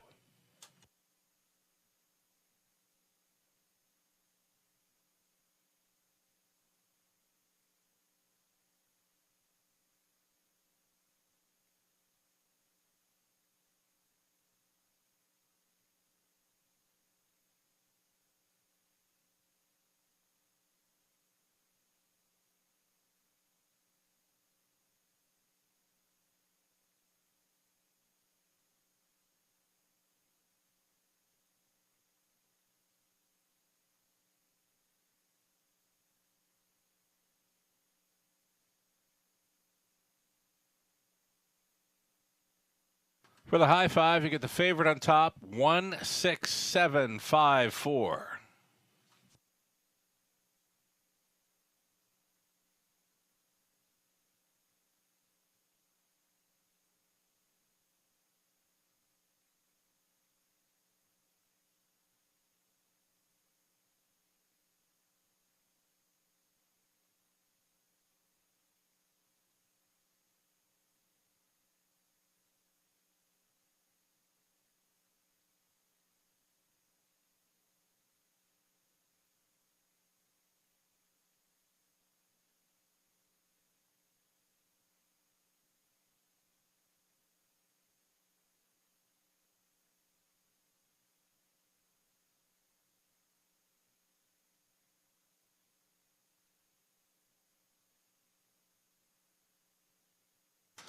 There's HP Momentum coming back. The 4-year-old son of Control the Moment out of Amenable Hanover, but Dragon again. Owned and trained by Francis Gillum out of Guelph, Ontario. Colin Kelly was on for this victory. That's a sharp winning effort coming from off the pace. Very quick back half to win in 157 flat. It's the Woodbine Mohawk Park Shipper showing up for victory. HP Momentum, congratulations. It's now official. He paid $250, Exactor $470, dollar try $51.45. The high five 20 center $284.87. The double for $17.20. Pick 3 20 center $32.58. Pick 4 for $1 $348.95, and the pick 5 20 center $127.30. So HP Momentum, a winner. Bearcat Willie, 7. Pride Out Royal Art, finished 6. JJ Tommy, 5th. Doc's Philly Cheese, 4th. Dalhousie, 2nd. That Moment in Life was 3rd. Taylor's Credit finished 8. 28-1. 59. 128. Mile of 157 flat. HP Momentum, very sharp. From the top, 176, 5, 4, 2, 3, and 8. Race 6 up and coming. Scratch the 1. Watch My Honey Drip. Scratch the 7, Sexy Playmate. Reduced down to a field of 5, scratching 1 and 7 from race 6. Exactor Try Super next in 6 minutes.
Race 6, Pacers on parade here. Reduced field of 5 now at the scratches of 1 and 7.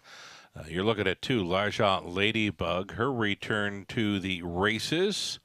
It's been an extended layoff for this one. Owned by Larry Lane, trained by Patrick Bissett. Totterborth in the sulky.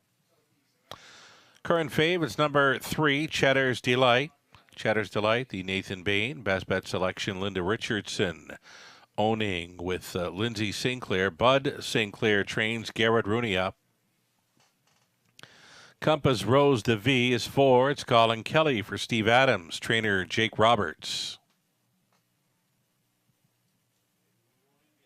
Lori Keeling owning. It's Jason Libby training 5. Sweetest Hustle, Brett McDonald. And then the 6, Straight Talker for Doug Hastings, Brian Daly. Michael Carther training Tyler Moore, driving 6, Straight Talker. That completes your field then. Guess we'll get a 4.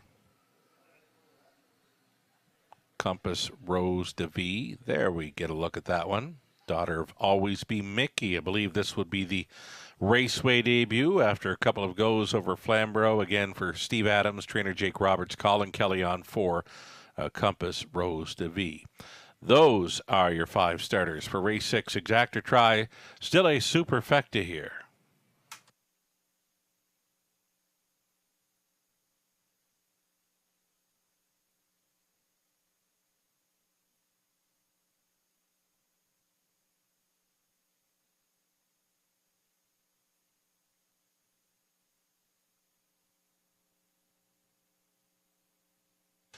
Alrighty, right now the 6th race reduced down to a field of 5. Top selection for many in here is going to be 3, Cheddar's Delight.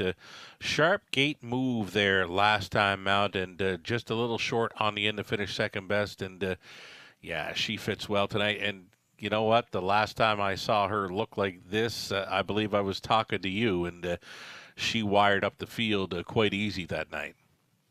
Yeah, she did. She looked fantastic on that occasion, and she looks the same way tonight. Sugar looks like she's very sharp and raring to go right now. And I think a game plan's got to be to do what they did last time, go to the front and try to take no prisoners. And I thought Jitter's better.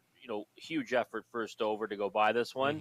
And I thought it was a nice runner-up finish for Cheddar's Delight. And again, getting acclimated to this level. Now 2 starts since winning and non-winners of 1. Now up in non-winners 25,000 life. And typically you'll see horses get better. Not only is she getting more acclimated to the level, she gets a much better post draw this time from post 3. Yeah, the body language to me says she is good to go here. Even money currently number 3, Cheddar's Delight. Just got to go back and touch on those multi-leg wagers, Robert. You mentioned that I was alive into the 5th. I have to admit, sometimes we punch tickets and they come in. Sometimes we punch tickets the wrong numbers and they still come in. Sometimes we lose on them. But you know what? I sent in the wrong numbers to production, but we hit anyway. So I'm going to take it. Listen, absolutely. You take a missed punch, right? Yeah. And the thing is that I wouldn't have guessed that because you've been a big fan of Stars Above All Around. Right, I have been. And last time All Out Henry was the winner, that one got a much more difficult trip. I mean, I'll be honest, I kind of overlooked, his chances.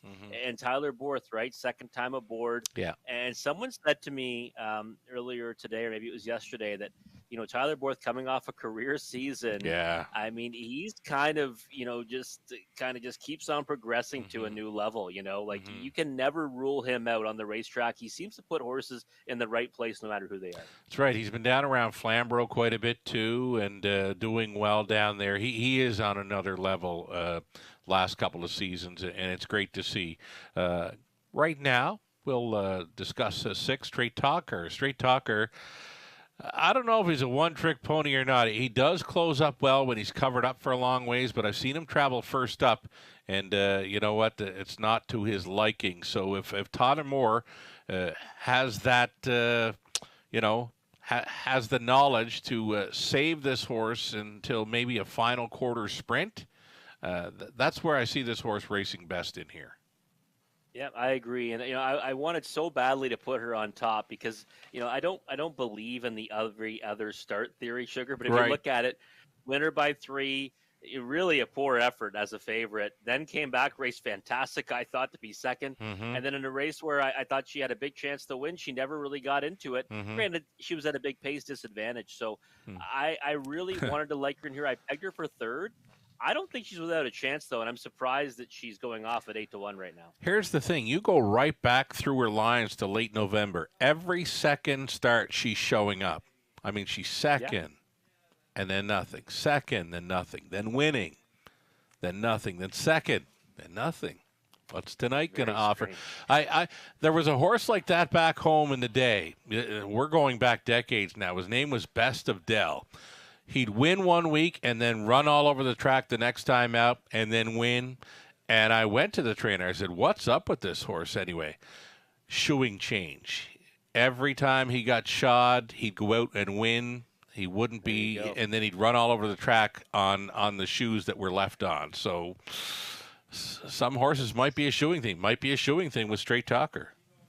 Yeah, when I was a kid and I first started handicapping, Sugar, I used to love those kind of patterns, right? And people Yeah, say, listen, that doesn't mean anything. But sometimes you can't deny what you see in front of you, right? So we'll see exactly. what Straight Talker does tonight. Right on. Here we go. The starting gate in position now, and the gate is moving. Reduced field of 5. They're going to be all on gate here. L'argent Ladybug on the rail, then Cheddar's Delight. Compass Rose de V, Sweetest Hustle, Straight Talker. 5 noses on gate for this.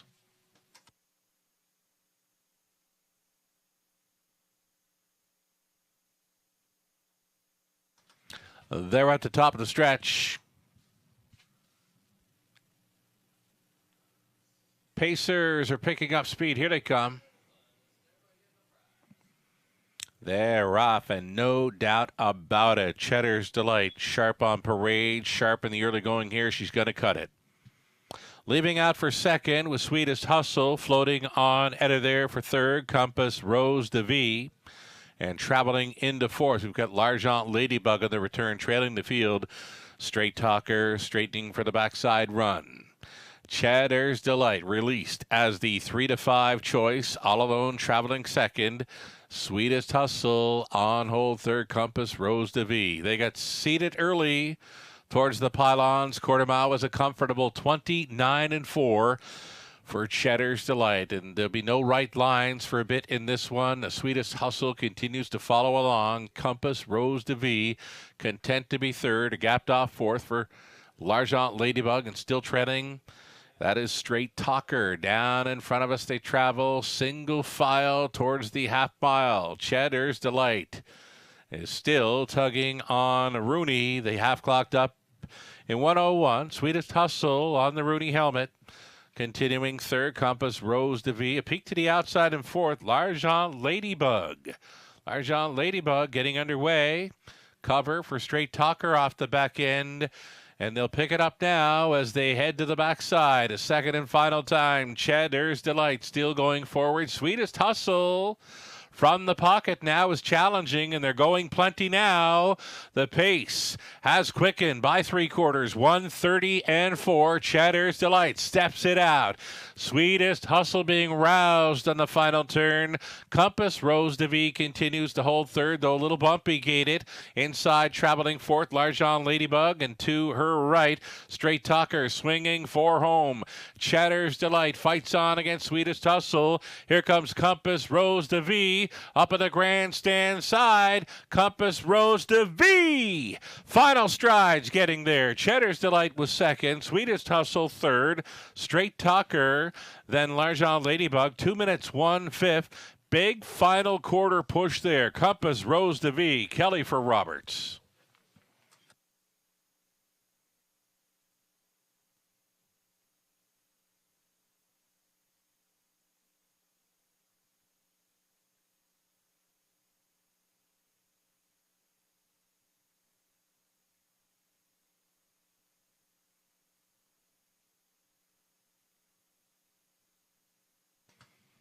That's the 4, Compass Rose de V.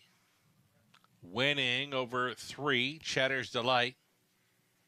Then the 5, Sweetest Hustle. 6, Straight Tucker. 4, 3, 5, 6, Unofficial.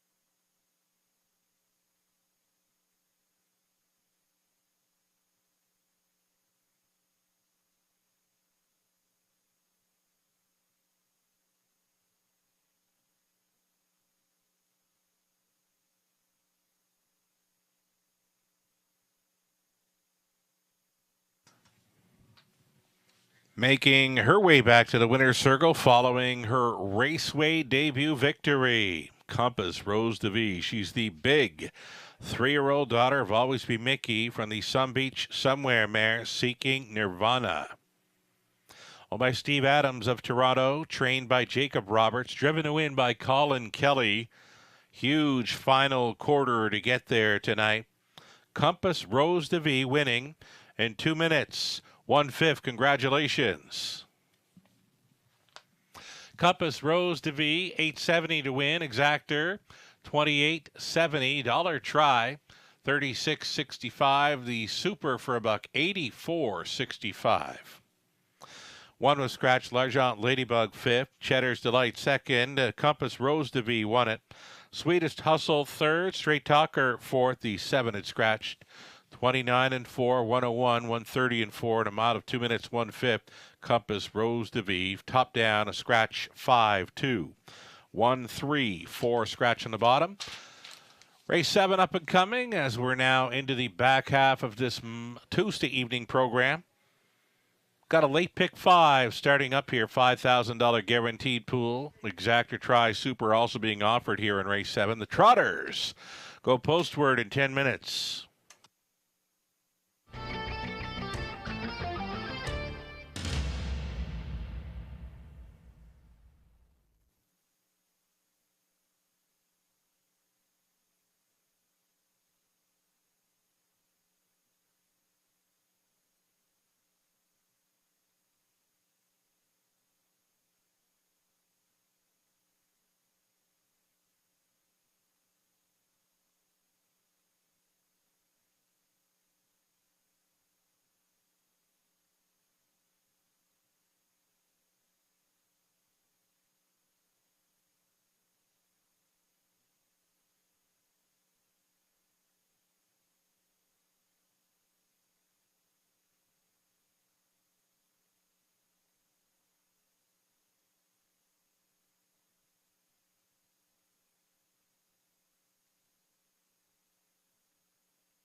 just past the halfway point here at the Raceway on a Tuesday night.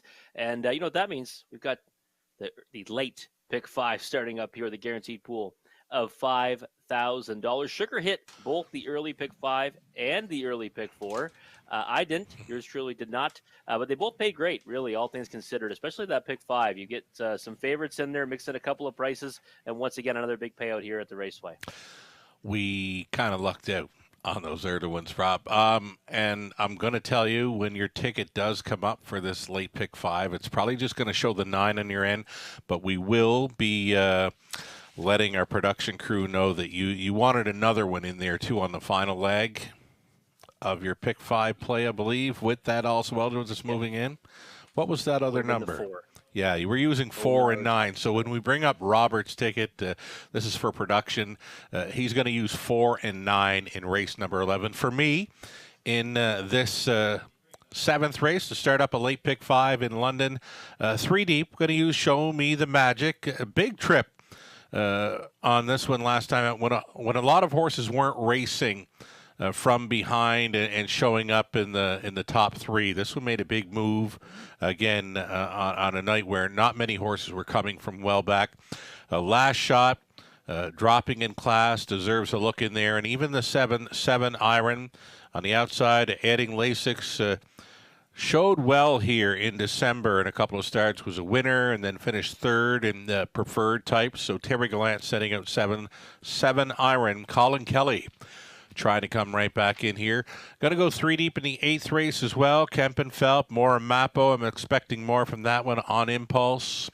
Key player for me in race number 9, the 6 Stormont Tim. For me, love the chances there. Trained by Jason Libby, Jason Ryan on board 6 Stormont Tim. My single, I'm going to stick to it. Race number 10 is where nothing was jumping off the page. So for me, going to use all 8. It's the all button for me in the 10th. 11th and final. The key scratch of number 2, Cena Magician. That's got me going to 9. Andy Over, the also eligible, does move in. And I think can get the job done there in the finale as another single. So we're going to go 3 by 3, single, all single. That's the way my late pick 5 is shakes down. I'm going to stick to it. Robert Reed Jr.'s ticket. I think that's the way you want it to look, Robert. Yeah, it looks right, Sugar, and spending more than usual now for myself, but that's because I was originally ending on a single, right? Sure. Cena Magician. I didn't feel comfortable kind of taking a stand either way on that one, but I do feel comfortable taking a single here in the opening leg, and that's the 5 Last Shot. Thought that this one, just when it gets down to this level, she always goes out there and brings her A game, and you just see the wins. Both victories came in and around this level, and even a decent effort in non-winners of 6,000 last 3. So I'm going to single up Last Shot because I do think this is a very difficult sequence. 2, 3, 4, and 5 for me in race 8. Kind of thought that one looked wide open. I do kind of lean on one like Kempenfelt, but I think others in there have a chance as well. Race 9, the 2, 4, and 6 for me. I like Stormont Tim. What scares me about that one is it does have a tendency to make a miscue here and there. So don't say that. That happens to make well. Yeah, I know. I know you're singled on, but it's why I was hesitant, right? Samo Houdini needs to show more. We know that Cloud9 Hanover gets down to an interesting spot, right? It's some serious class relief. Also, 4th start back off a layoff. So some good boxes being ticked there by the 2 Cloud9 Hanover. Race 10. 2, 4, 5, and 6 for me. You got the all button. I think it's wide open as well. I just couldn't do that because if I did, my ticket would have cost way too much. Be through the roof, So then I decided, I think you've got to have Andy Over, and you sneak in off the also eligible, right? So we know that gives us some equity, some built-in equity, no matter what, just because of that situation. I think Onara Talk Perfetto with a better post this time. Easy winner 2 back. We might see something similar tonight from that one. So 2 deep there. But I do think this is a pretty tricky sequence. And I think no matter what happens, it's going to pay handsomely. It should, and the 10th race is where I see the big bomb happening. Anytime I hit the all button, that's what I'm hoping for, is one of those longer shots to get there. But how many times do people use the all button and it's, an odds-on horse showing up in the winner's circle? Oh, it happens to me all the time. I mean, it seems like it does, right? Well, and it happens to lots of others. I mean, that's all you see on Twitter. I took the all button, and what do you know? It's the favorite winning, right? But I will say, Sugar, are very strategic with your all buttons, and I've seen more times than not you say, "I think the price is coming from this one," and boom, that's where it comes. So it's I'm okay with that in that race. It's a very contentious race, and I think that the horses that are going to take money in there are certainly not immortal by any stretch of the imagination. So that could be a real bust out leg. I think race 10 is the price play throughout this late pick 5 sequence. Horses will be on post parade here very soon. And again, Woodbine Mohawk Park announcing this week they've got the mandatory jackpot high five payout coming up this Saturday night. Robert has already mentioned a 12-horse field carded for the mandatory payout jackpot high five. Woodbine Mohawk Park scheduled for this coming Saturday evening. We will have it for you on our simulcast here in London.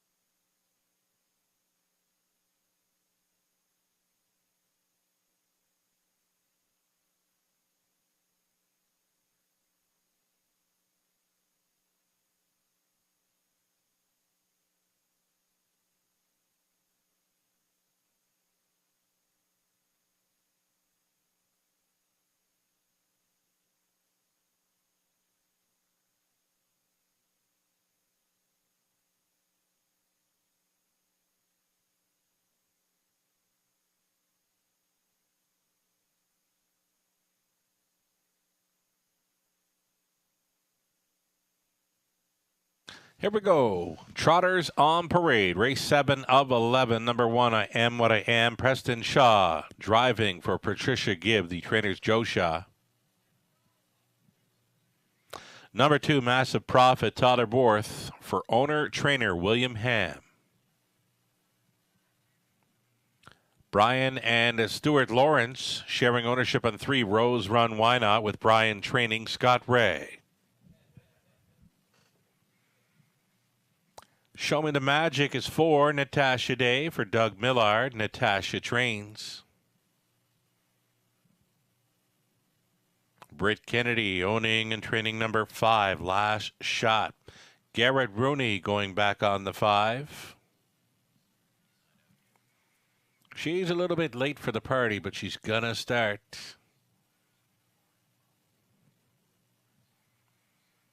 We'll call her fashionably late. Last Shot. She's stepping out. Next on parade, number 6, Willie Wynn. Andy Moore driving for Dominic DeSantis and Tom Jacobs. Greg Price conditions. Outside chance for 7. 7 Iron. Stacy Smith Robinson owning. Terry Gallant training. Colin Kelly tries to come right back with 7. 7 Iron. Adding Lasix. And then number 8, All Out Henry. It's Brett McDonald driving for owner-trainer Pam Forgey. Great looking field of 8 on the trot for race number 7 of 11.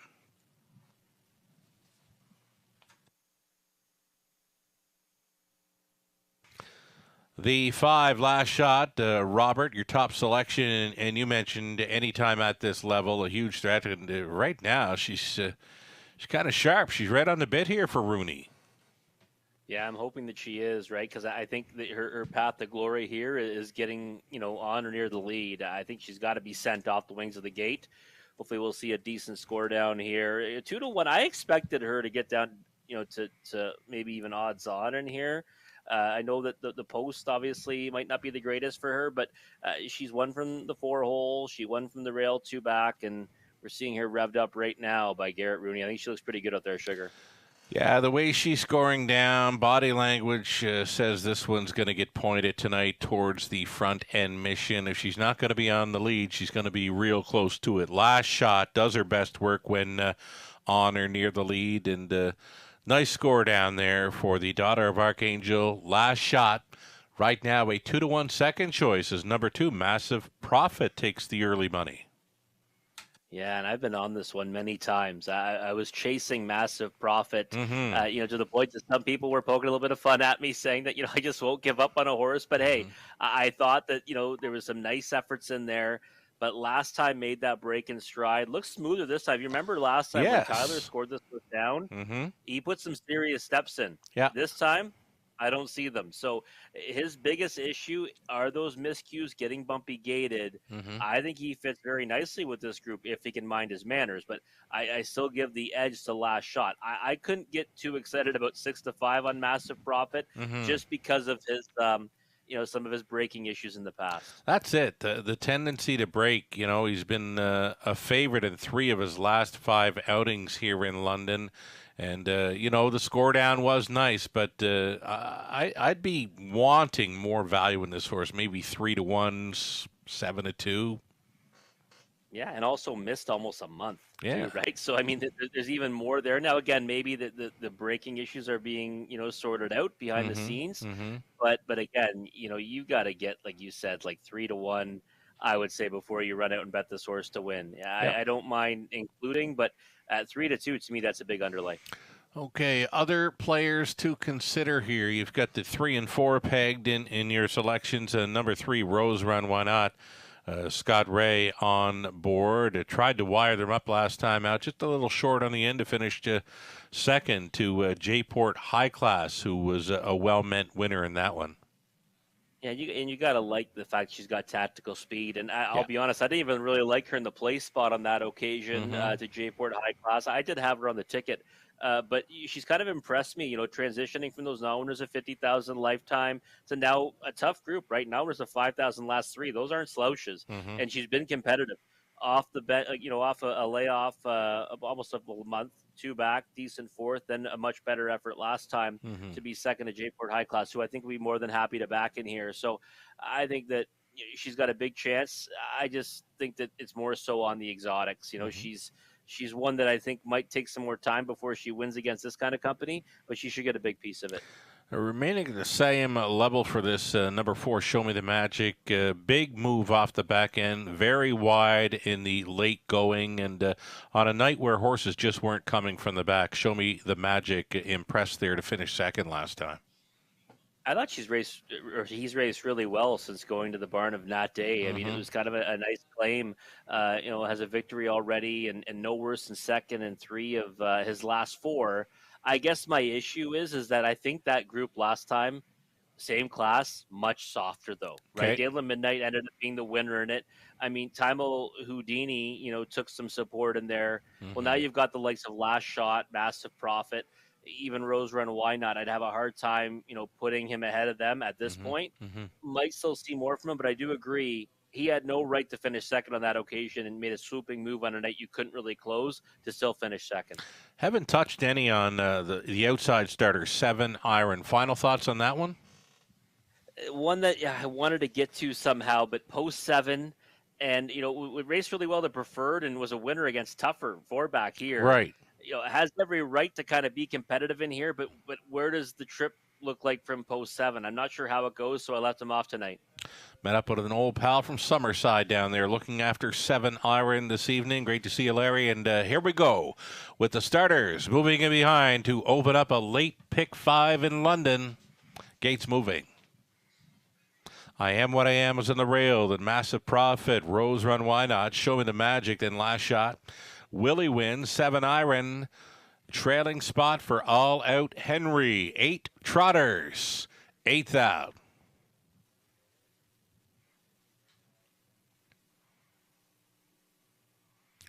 Picking up speed, here they come.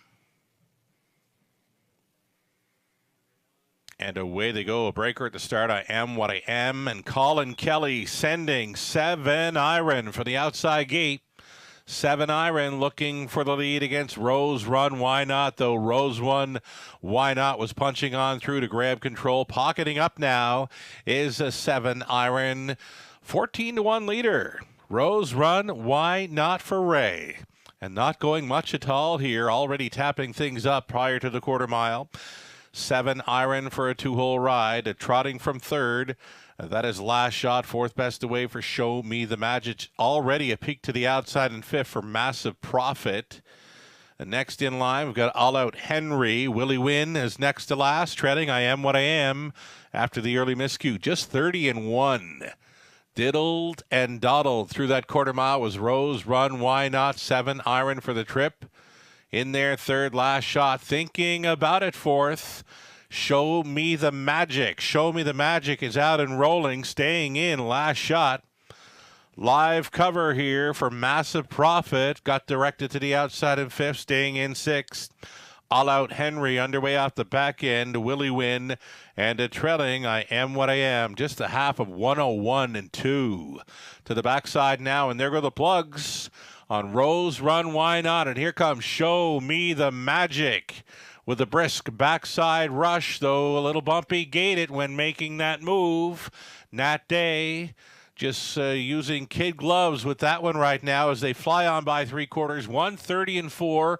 Rose Run Why Not has got theft on the brain in a big way. The lead is 2 full lengths. 7 iron back on for second.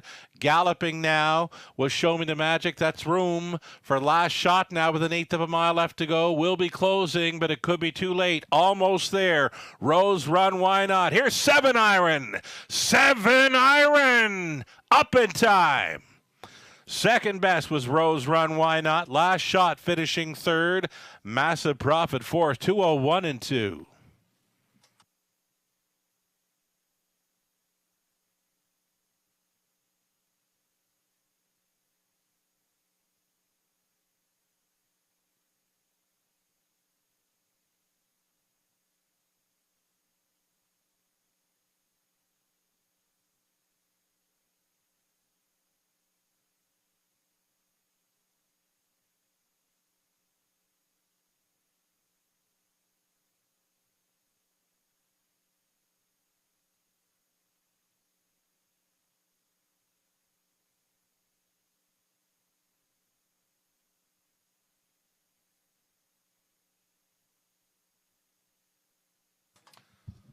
Pocket Ride to Victory, number 7, 7 iron winning.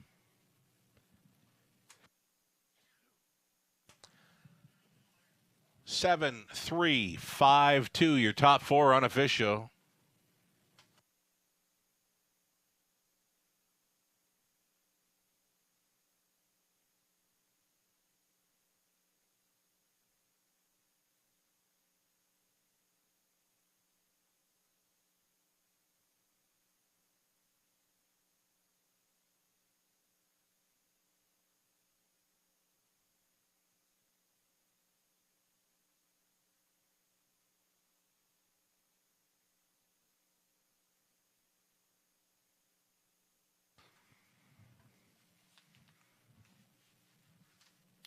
Maritimers teaming up with 7 iron here. 7 iron, the 8-year-old son of Chapter 7 at a Beyond Blue by Cantab Hall, owned by Stacy Smith Robinson. Trained by Terry Gallant, the winning caretaker tonight. Larry Sherry of Summerside, Prince Edward Island. Colin Kelly was on board for that Pocket Ride to Victory in 201 and 2. It was 7 iron. Congratulations.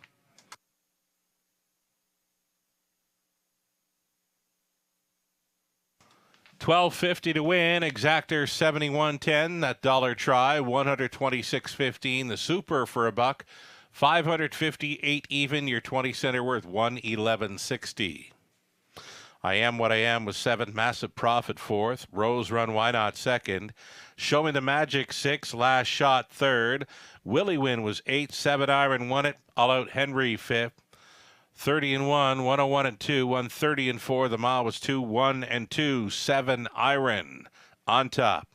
Rundown a 7-4-2, 6-3, 8-1 and 5. 8th up and coming. Only 6 minutes away from the start of a late pick 4. Exactor Try Super also featured there. Blind Bridles going on. 7 PDQ Hanover and the 8 Pocket Monster. 8 Pacers to start a late pick 4. 6 minutes.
Well, I asked, how does 7 Iron get into the race? How about blasting off the wings of the gate from post 7, landing that 2 hole and sailing right on by in the stretch? Nice start to the late pick 5 for Sugar. Would ride his coattails tonight. He's alive. I'm not, but the good news is it's the start of the late pick 4, starting right here in race number 8. Guaranteed pool, $5,000. And Sugar, 7 Iron, we talked about how will that horse get into the race. Well, you certainly liked his chances, and he was in it to win it right off the wings of the gate. Right on, yeah. 7 Iron. I liked the trip there for him, and it was nice to get down to the paddock there and meet up with longtime friend Larry Sherry. He's looking after 7 Iron tonight for Terry Glantz, so that was great to meet up with him and reminisce a little bit, and great to see him in the winner's circle there after tripping out. Colin Kelly in the winner's circle again, multiple driving win night for Colin. Opening leg of this late pick 4. Hey, I'm on the 3, 4, and 5 from the center. I know you like Kempenfeld a bit.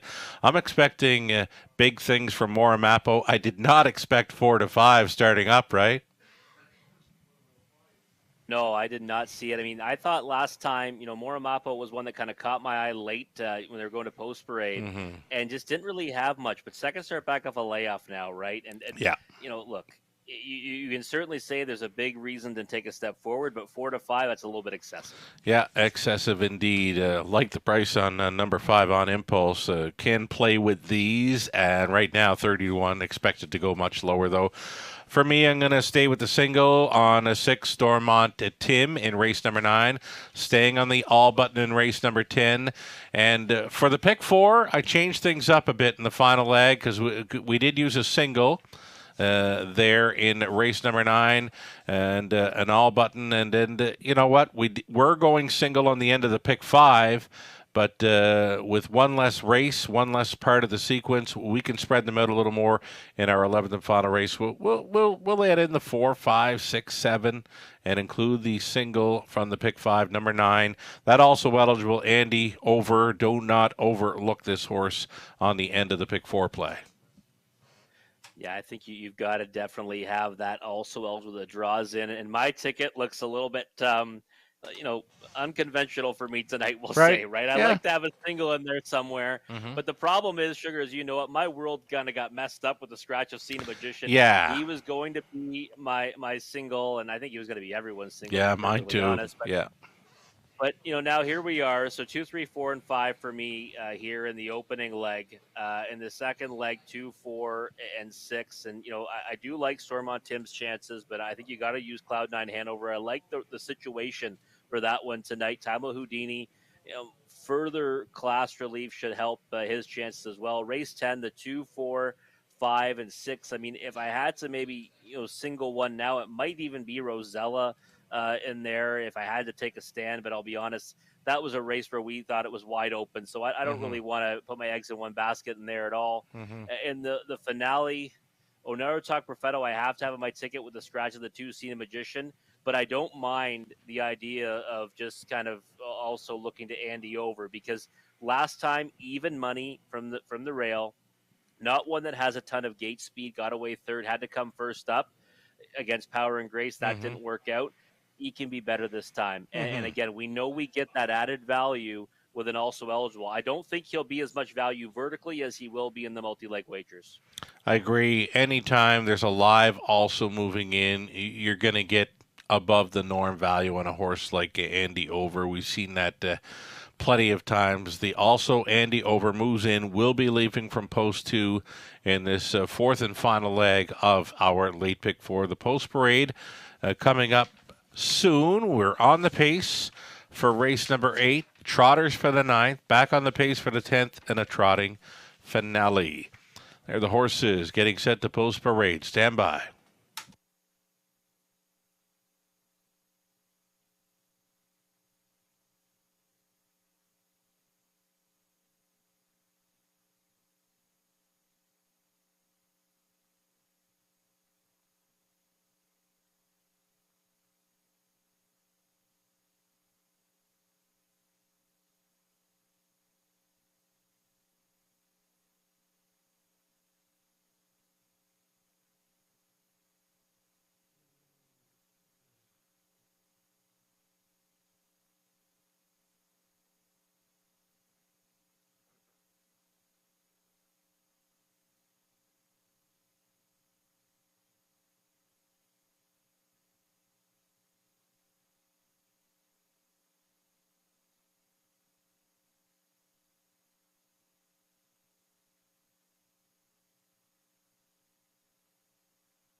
Here come your Pacers now. It's race number 8, starters on parade. Group of $7,000 claiming mares on the pace. Number 1, Mini Million. Lauren House driving for owner-trainer Kim BX. Gary Anderson owns and trains number 2, As Brave as My Mama, Scott Ray. Then the 3, Kempenfelt, Todderborth, on for owner Leanne Davidson. The trainer's Daryl Laver. We'll look at the 3, Kempenfelt. Up and around that was the 4, Moramapo. It's Todd and Moore driving for Allison and John Kennedy. John trains. Second start back off the brief layoff. On Impulse is 5, Colin Kelly. For Don McMurrin, trainers Tom Bain. Mark and Mardell Adams along with Robert Emmons. They share the ownership in 6. Mock Shark, Vic McMurrin training. Jason Ryan driving 6. Brett McDonald's up on 7. PDQ Hanover for Joyce Empey and Lisa Stewart. Ryan Stewart trains. Pocket Monsters 8. Don Schuldeis owning. Daryl Vleeming training. Garrett Rooney gets the call. Those are your 8 pacing mares, $7,000 claiming tags. It's an exactor try super and the start of hourly pick 4.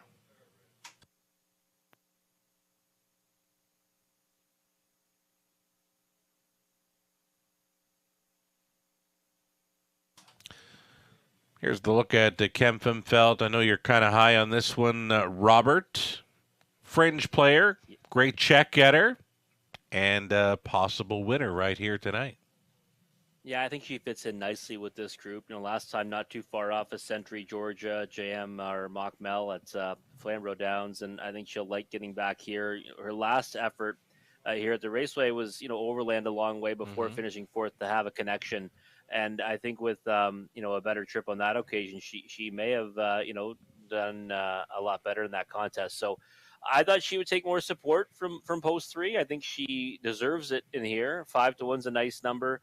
A little bit surprised where the money's going right now, to be perfectly honest. Again, not that one's taking support at all, but just 6-5 is a little bit much from out there. Going outside, PDQ Hanover, yes, showing favorite status. They did change the bridle on her. She did finish 3rd last time out, but it's asking a lot for her to win at those odds from an outside post right now. Another one that you're liking, number 2 horse. As Brave as My Mama for a piece of it. She was... She's got some gate speed to work with. Scott Ray, we saw, put one on the lead there in race number 7. Rose Run, Why Not? And why not? He could put As Brave as My Mama back in play here. I've always kind of liked As Brave as My Mama, and I think she is one that, is kind of a gritty racehorse when she gets put into play. Last time the effort, certainly wasn't the greatest, but I do think that she fits in nicely with this group, especially from post 2. If she gets the right trip, she can be right there. I don't think that, this is particularly a difficult field for her to be more than competitive against. If you go further down her lines, you'll see she's got a lot of, close finishes. Just have to get past those last few. Yeah. And, 23-time winner, 140,000 made. I just think with the right trip, she can get there. Again, 8-1 to me seems like a bargain on As Brave as My Mama. Some serious value from that post position. Right on. Inside post, nose on gate, maybe a trip downtown in London for number 2, As Brave as My Mama. She put in 46 starts last season. Even Kempenfelt showing 45 starts in 2023. Here's Moramapo. Moramapo got a bit of a layoff dating back to mid-November and then came back for a start in early December. Just once was put away again off the qualifier. Got a start back to finish 5th here last time out. Moramapo is my top selection here. I really like the chances. And here's another one. If she can be on or near the lead, that's where she's going to do her best work. No, I think so. Yeah, and she's one that is great on the lead. She's also great when she puts a brush into the lead at some point in the Hmm. mile. But I think from post four, she's got to get busy early in here. And back in the barn of John Kennedy, right, had a lot of success Hmm. for that outfit. Now second start back after missing some time. Has a license to improve here. There's no question about it. We hated the price earlier, Sugar, but 9-2 looks a lot more attractive. I can certainly get behind this big mare at 9-2. I love the value actually, and still surprised to see that 9-5 status for the 7 horse. You? Yeah, I am. Listen, PDQ Canover again. I think one that can certainly do some damage in here when she has a decent post to work from. Hmm. However, last time had real control. Couldn't have got really an easier go of it in the second quarter and ended up getting beat by 4 lengths to Rave Review and FOMO. I just I just wonder how she gets into the race here. I'm not saying she can't land in the exotic somewhere, but 2-1's way too short on a win ticket. Honestly, I didn't see anything really in here worthy of a 9-5, 2-1 status. But we've got two of them right now, both 3 and 7, hovering at 2-1 as we get set to go postward. The starter has moved into position. There is still time. You would have to hurry. Moramapo. I like the way this big mare is looking going towards the gate. It's moving.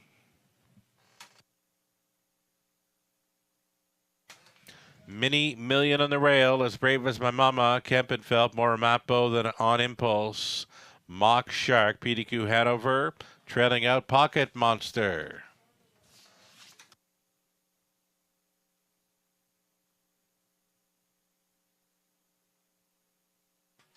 Claiming mares on the pace, pickup speed, here they come. And away they go. Kempenfeld, As Brave as My Mama, Moramapo. Those three together, heads apart into that opening turn. It's going to be As Brave as My Mama next door. Kempenfeld pressing on Moramapo. Up tidy there to be third. Fourth best away for PDQ Hanover. Then in fifth, Pocket Monster.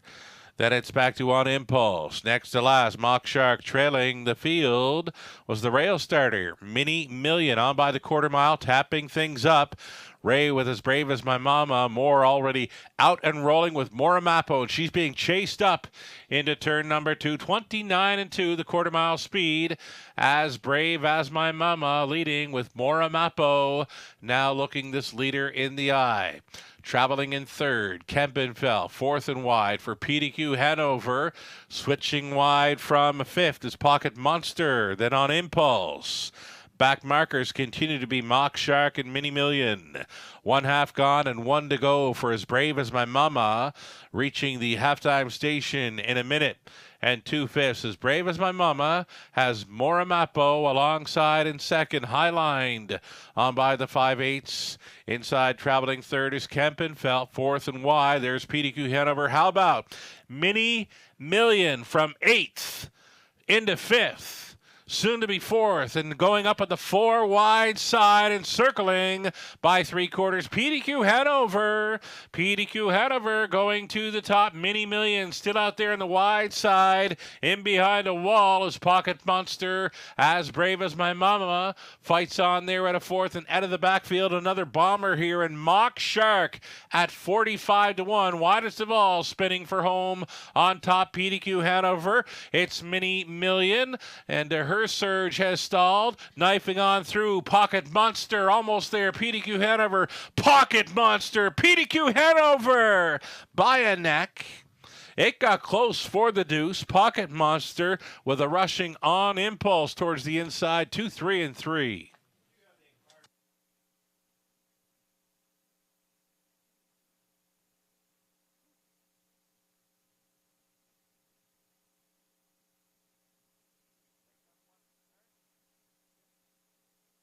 Judges' inquiry here. They're going to review the start of number 1, Mini Million. Hold all tickets till the result becomes official.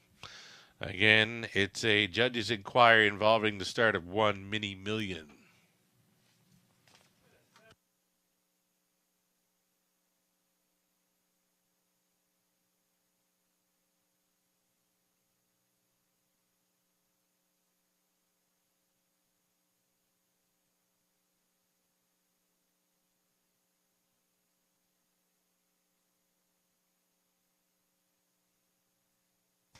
Unofficial winner number 7, PDQ Hanover. Took some serious action there a few moments before post time and got let go at 3-1. Appeared to be a well-meant winner there this evening, PDQ Hanover. 7-8-5-3, your top 4 unofficial.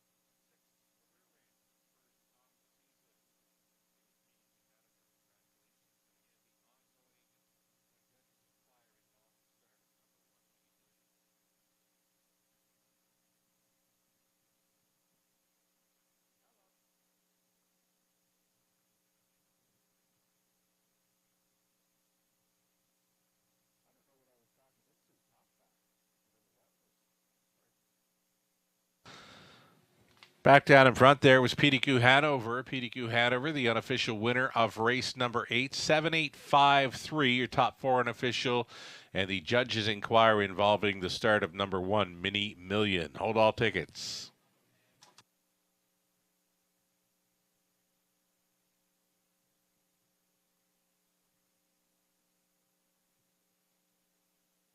As a result of the judges' inquiry, all horses did receive a fair start. Again, all horses did receive a fair start in race number 8.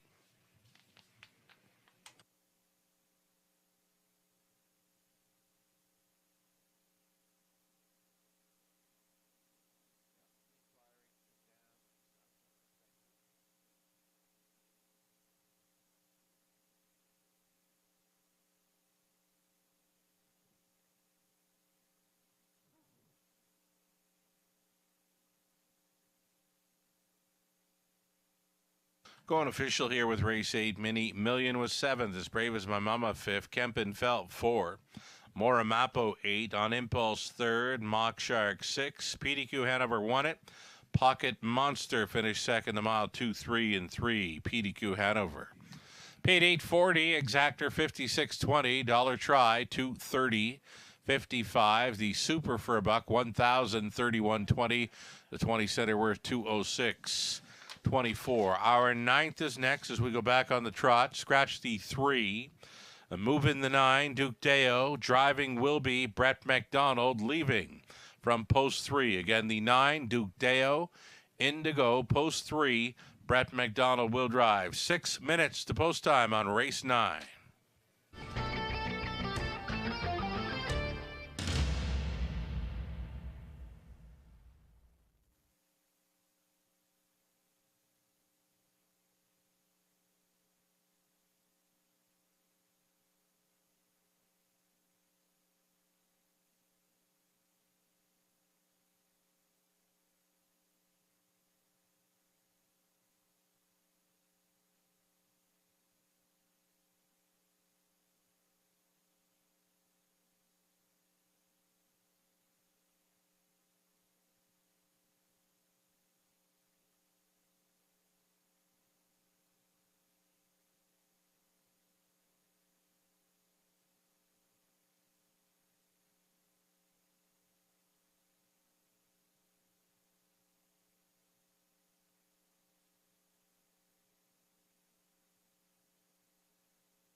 Five minutes to post time, race 9. The Trotters, we've got claiming action in race 10. In race 10, a single claim entered on number 8. She's a Gunslinger. Again, in race 10, one claim entered on 8. She's a Gunslinger.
Here's your live money in play for the pick 5. 21,889 left in play is $522 from the pool of $21,000 plus. Best of luck with 3 legs left to go on the end of a pick 5 play. The pick 4, $2,257 from the pool of $13,778.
Got our race 9 trotters on post parade now, being led by number 1 LA Magic. This for the Forest City Racing Club 2 group.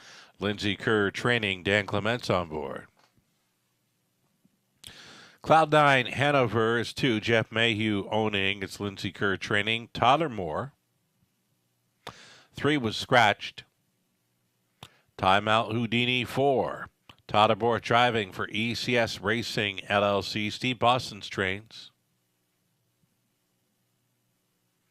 Dennis Duford owning. It's Ashley Duford training 5. Playful Elegance. Alfie Carroll with the catch drive of number 5.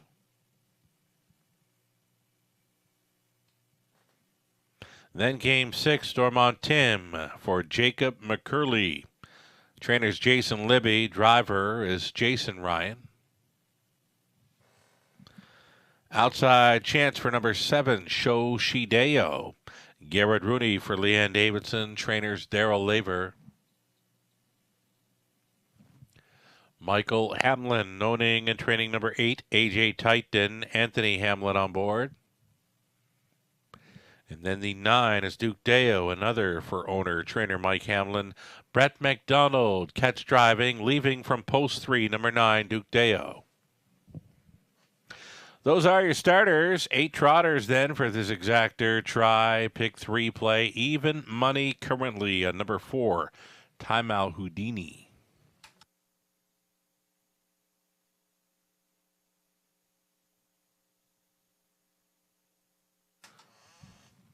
Here we go with Lindsay Kerr trainee. 1 of 2 for Lindsay in here. She's also starting LA Magic for the Forest City Racing Club 2. Top selection for Robert, number 2, Cloud 9 Hanover. Tell us about it. Just like the class relief, Sugar. That's the main thing, right? Mhm. You're dropping down from a tougher company. Now owners at 5,000, last 3. Also racing on a regular rotation for the 4th straight start. So I just thought that this one inside post to work from does have some tactical speed. Might be worth a play in here. I think Tamo Houdini right now is taking a little bit too much support, even though I think you should appreciate this class. And there's some others in here that I think while they have a chance, they might be prone to making a mistake. So Cloud9 Hanover was one I thought would be about 5 or 6 to 1. Right now at 10 to 1, I think that's an overlay. There you go then. Big price on number 2, Cloud9 Hanover. Top selection here for Robert Reed Jr. and one that he likes here in the 9th race. For second, number 4, Timeout Houdini. Todd Aborth on board. Heavy action on this one. Hasn't hit the winner's circle in some time. Does have that gate speed to work with, and a 3rd best finisher last time out. Timeout Houdini, 4 to 5. Yeah, 4 to 5 is very short on Tamo Houdini, and I think his former self should be about 1 to 9 in here, but we haven't seen that in a very long time, right? And even last time got away 3rd and kind of wasn't able to stay with Dale at Midnight, and even Show Me the Magic came from Pluto pretty much to nail him for the play spot. No reason I should say to miss out on 2nd in that race. So I just think that Tamo Houdini, again, an overbet. If he goes out and beats this group, would I be surprised? No. But I don't know that you can take that short of a number on him. Right on. Timeout Houdini certainly knows his way to the winner's circle here in London. 56-4 over London last season. Always did his best work on the lead. It's been a while since he's been there. Maybe he needs one of those front end missions with maybe softer fractions. Yeah, it could certainly happen tonight. I mean, Tyler Borth, I'm pretty sure that's got to be the game plan, right? He's got a good post to work from. He still has that early foot. Last time he tried it was against Tougher in the preferred, faded back to 5th on that occasion, but, went some, some, I guess, legit fractions anyways on the engine on that occasion. So we'll see if that's the game plan tonight. He could steal one on the engine, but he still got to raise his game if he wants to get back to the winner's circle. If I was a betting man, I would bet Timeout Houdini is cutting this mile out. Oh yeah, I'd get behind that too. And you know what? I mean, when we talk about the live betting, I mean, if he ever gets to the lead and steals a second quarter, I think he'd even be shorter than that even money price, because this is the type of group that he could get back on the beam against. But again, I think the recent efforts, he still needs to show a little bit more, to get back to the winner's circle. You've got this one pegged for third. I've got this horse pegged as a winner. Number 6, Stormont Tim, is capable of making a break, but is capable of handling this group. A 2-minute mile in his latest over London.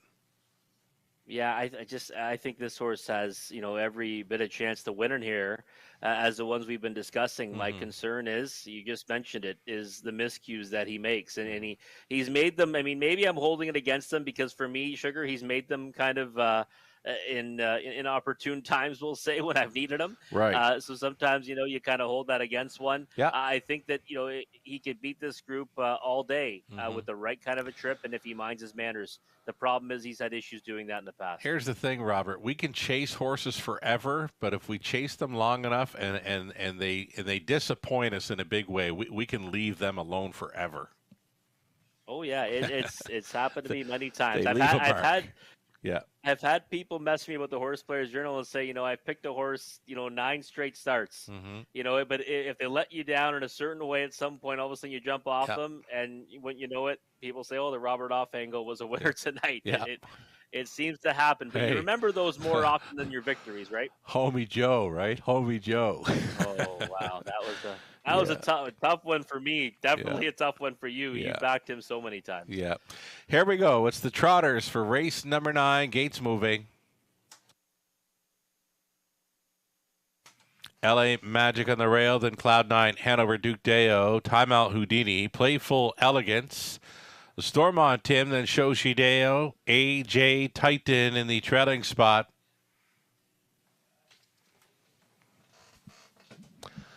Ninth race, top of the stretch.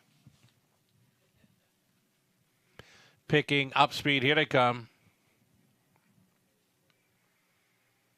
And away they go, blasting off. Timeout Houdini, leaving like a robot. Automatic, right to the top. Timeout Houdini in command. It's LA Magic set up for the 2-hole ride. Cloud 9 Hanover is racing from third. Fourth best away as they go through that opening turn. There's Duke Deo. Then in fifth, AJ Titan trotting sixth. Playful Elegance. Next to last was Stormont Tim. And trailing this field, Shoshi Deo on by the quarter mile. And here is Ty Mal Houdini on a front-end mission tonight. He got a soft quarter in, 30 seconds flat. Looking for the second quarter breather. This leader, Timeout Houdini, released at 1-2. Second best is LA Magic. Quickly out of the backfield now. Here is Stormont Tim marching first over for Jason Ryan. Has just taken third and is going on in here. Timeout Houdini has been left alone and he's coasting through a halftime station. 101-1. He's looking brave. Second best is LA Magic out there in third. Stormont Tim, fourth and in for Cloud 9 Hanover. Fifth and wide is AJ Titan. To his left is Duke Deo. The back markers, Playful Elegance and Shoshi Deo. Down the backside, a second and final time. Timeout Houdini steps it out.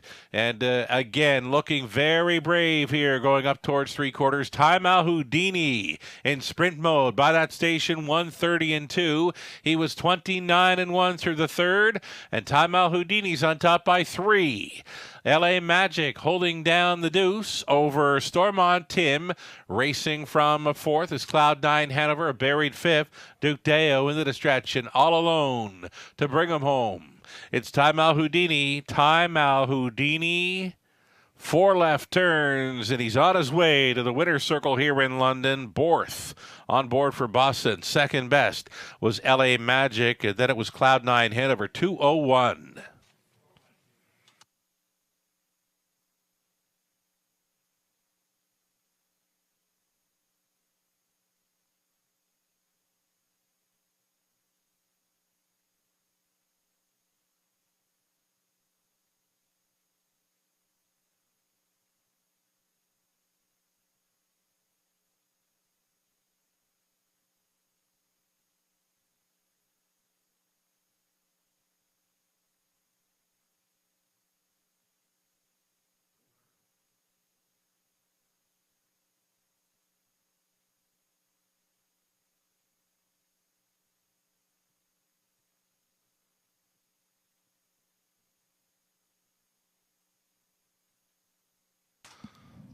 Tamal Houdini figured he was blasting, and sure he did at 1-2 downtown in London.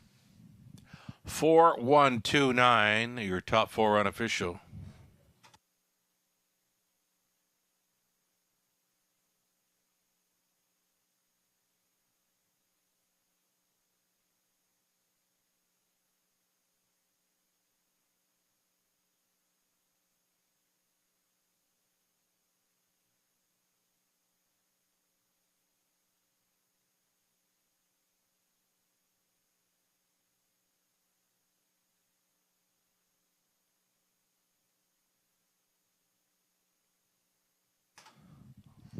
Back to victory lane. Tamal Houdini, 7-year-old stallion, son of Kadabra out of Lexus Hall by Conway Hall for ECS Racing LLC of Michigan.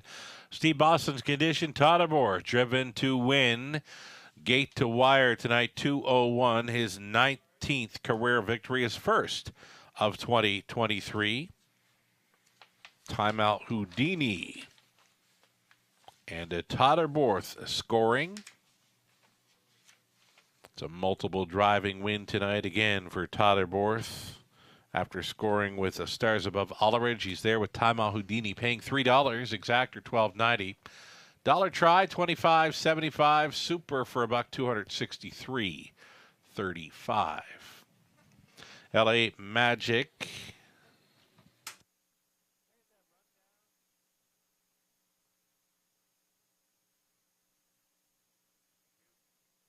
Here is that rundown. LA Magic was second. Cloud9 Hanover third. The 3 had scratched. Timeout Houdini won it. Playful Elegance 7. Storm on Tim 6. Shoshi Deo 5th. AJ Titan 8. Duke Deo 4. Fractions of 30. 101 and 1. 130 and 2. The mile was 201. Timeout Houdini bringing that A game tonight. From the top, a 2-3 scratch. 1-7-6-5-8-4. And it's 2 more to go. Race 10 up next is Single Claim, editor number 8. She's a Gunslinger. 10th race Pacers for an exactor try super double going postward in 10 minutes.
to Twin Spires, where you can take advantage of our $200 new player offer right now.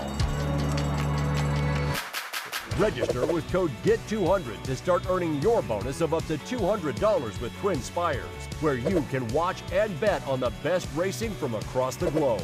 Plus, you can check out our expert picks and weekly promotions. Fast and secure online betting with Twin Spires. Download the app and bet now.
All right, more live money updates for a multi-leg sequence on the end of tonight's card. The pick 5, live money, only $247 now live after 3 legs in the books from a pool of $21,000 plus.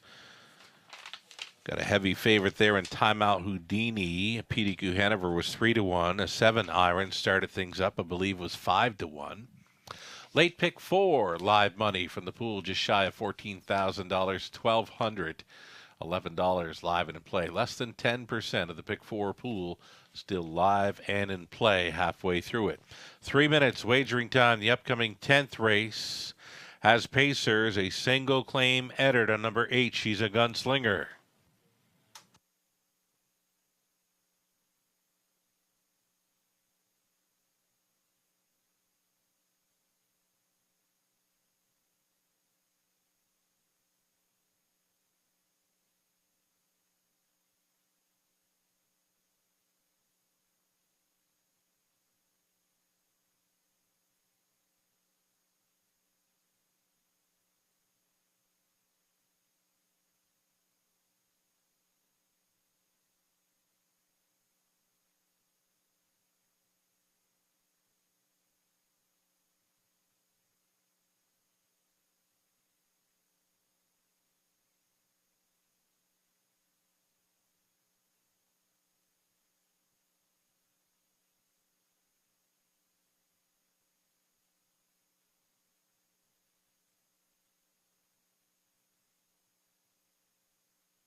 Starters on parade. Pacers, $7,000 tags for the fillies and mares on the pace. Number 1, Heavenly Evelyn. This one for Sherry Graham and Tim Gallant. Greg Graham trains. Tyler Moore in the sulky.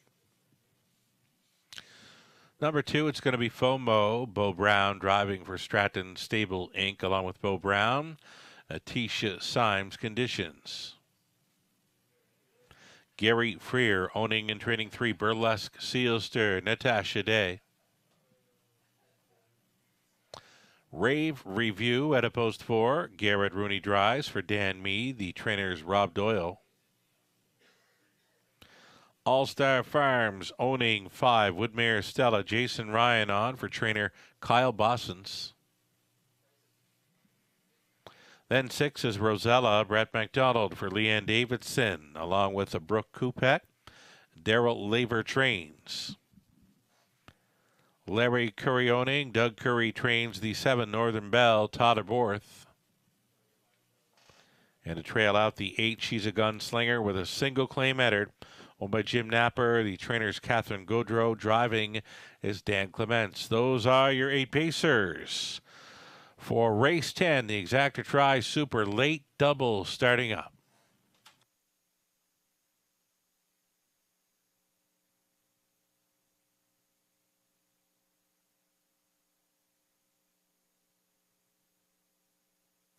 Two more to go, Robert.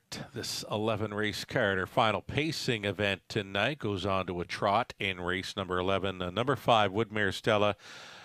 You like putting this one in play in your selections week after week. I do, and you know what? Part of it probably is me being partial to early speed, right? Yeah. Sugar, because she's loaded with that. There's no question about it. And again, I will usually gravitate to horses that do have that early foot off the gates.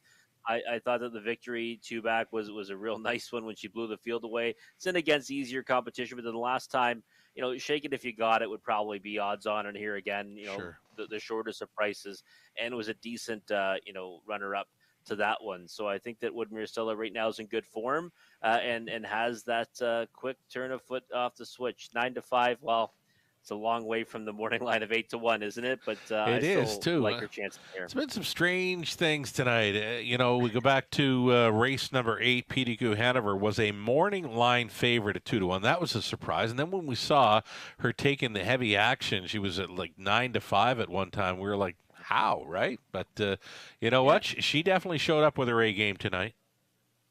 She raced fantastic. The price floated up, and it's interesting because I thought this sequence looked very difficult. Now I'm not alive in it, but by the prices, it looks kind of logical, right? But I mean, I couldn't be alive in this situation, so it's been a tough night at the office in the second half of this card. Right, I'm with you there. It's not been easy, of course. Number 6, Rosella, is a speed threat, second best over Flamborough in her latest against the softer bunch of $7,000 claiming pacing mares. You know what? It could be her and Woodmere Stella both going towards the lead. Hey, the one thing we were right about was the trip downtown for Time Al Houdini. We knew that horse was going to blast. Yeah, he had to. And then, like I said, if he gets that 31-second second quarter or thereabout, it'll be lights out, right? And it was. I mean, and who knows now, right? He's the type of horse, might swell up now after a victory. Maybe that's what he needs to kind of rise the ranks again, because we've seen him do some very good things, against some real nice trotters. Well, here's the thing. Going by 3/4, that is the best I've seen that horse look in a long time. He was smoking by 3/4, stepping right out. Yep, and in recent efforts, that's when he started to shorten his stride. So, it'll be, maybe one to watch. If he goes up in class to get a bigger price next time, we might be in his corner. Heart-building win for Time Out Houdini. Great to see. We're looking at 2 FOMO. Now, FOMO made a big move off the back end in this one's latest over London to finish a solid second. FOMO, Bo Brown for Tisha Symes, pairing up with FOMO. What do you think? Thought it was a nice effort. I really did. One that I didn't really like too much in that race. I was all over Rave Review. FOMO made caught my eye with that move, moved into the play spot, and now you get a better post to work from. And missed a month just before the start two back, and third start back after a month, and obviously there was some issues there, but certainly looked to be in good order last time. So Mm-hmm. I think we see some speed under car too. Maybe she goes forward off the gate tonight. And 9-1 is an overlay. I thought, off that latest effort, she might take more support, but that's not happening right now. Yeah, I thought so too. I was impressed with that. Was a big move that she was making off the back end. How about the single claim on 8? She's a gunslinger. Someone's jumping in. Yeah, I mean, listen, a horse that I would say improved last time out. Mm-hmm. One that I didn't really expect to get claimed tonight, but listen, someone sees something there, and I mean, if they are claiming one for this price, I hope they also bet that win ticket at 7-1. Right, my dad, I claimed a horse Punch Sugar at Woodbine that was 50-1. Yeah. The horse's name was Smokovac, was a winner. I did not bet anything to win. And the horse was a $12,000 claimer, I think. My dad said, well, you must have bet the horse to win to help pay for the horse. Nope, didn't do it. He could have had him half paid for that night. Exactly. Right on. Here we go. Gates moving for race number 10, our final pacing event as we close out things with the race 11 trotting high five.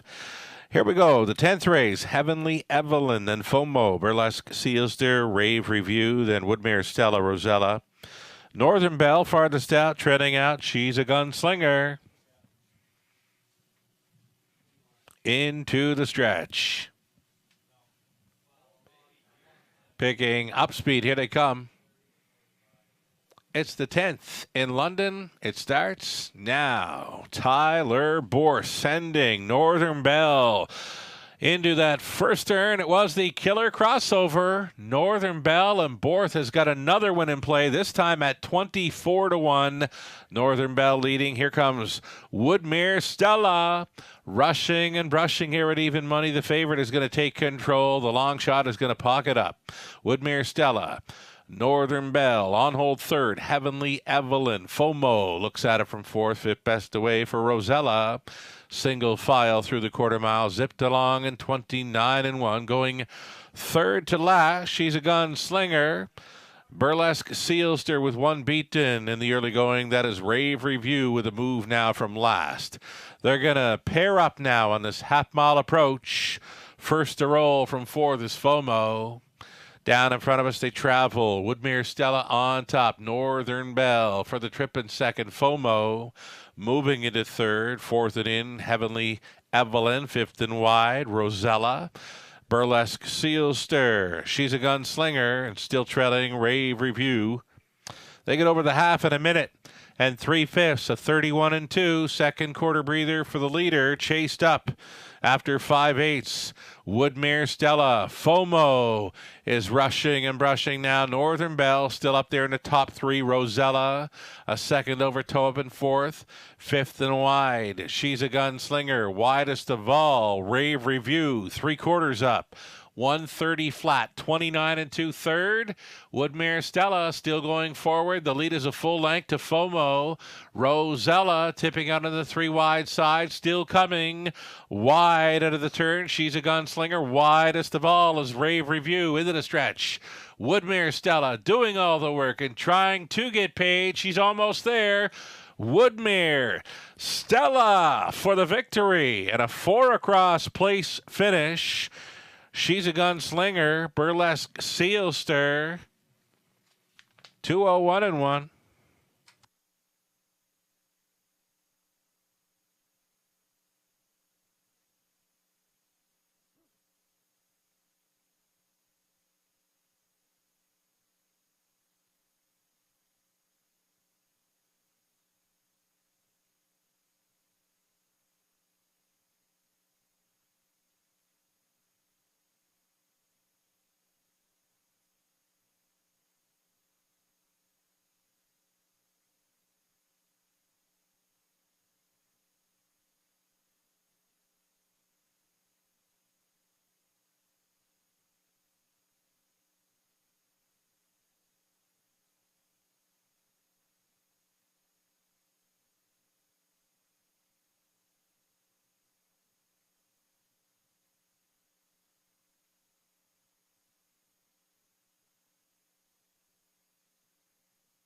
Unofficial winner number 5, Woodmere Stella. She goes all the way.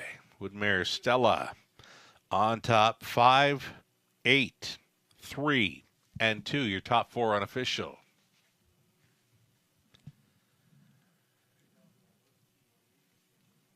Back for a photo, Woodmere Stella, 5-year-old daughter of Steelhead Hanover, out of For All We Know by Rock and Roll Hanover for All Star Farms. Trainer Kyle Boston's Jason Ryan on for the mare's 8th career win. That'd be number 2 on the season. It's 2 in a row in London. Woodmere Stella, of course, bred by Woodmere Farms at Marshfield, Prince Edward Island. Congratulations to the connections of Woodmere Stella. Speaking of Prince Edward Island, got some tuned in from down home tonight. John and Julie, thanks for tuning in and taking in the action tonight at the Raceway.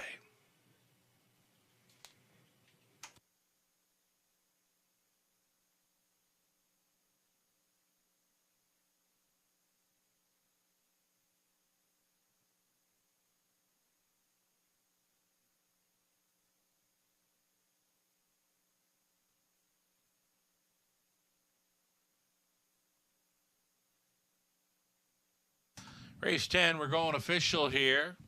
Evelyn was 8th, FOMO 4th, Burlesque Sealster 3rd, Rave Review was 5th in a dead heat.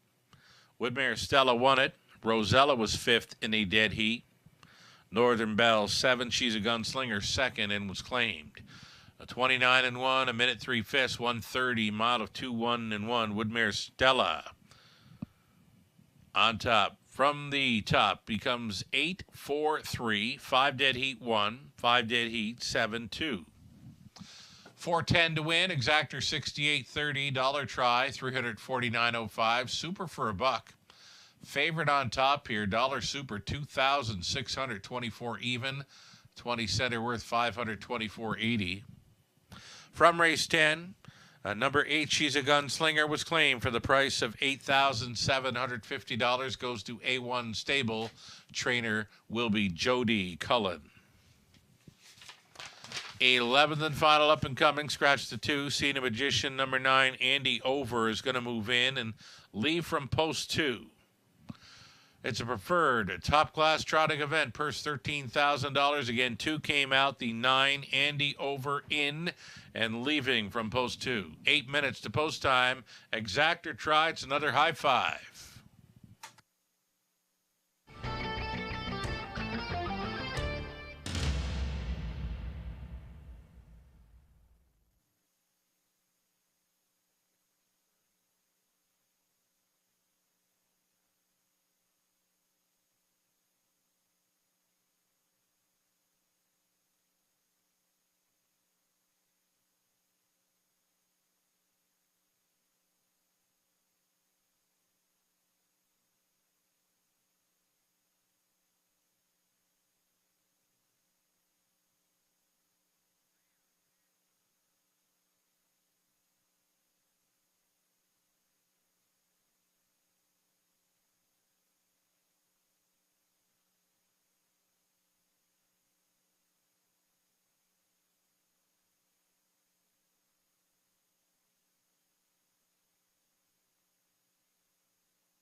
Starters on parade. Race 11, the finale, features trotters. Number 1, Hot Fudge Sunday on the rail. Alfie Carroll for Angie and Richard Carroll. Richard trains.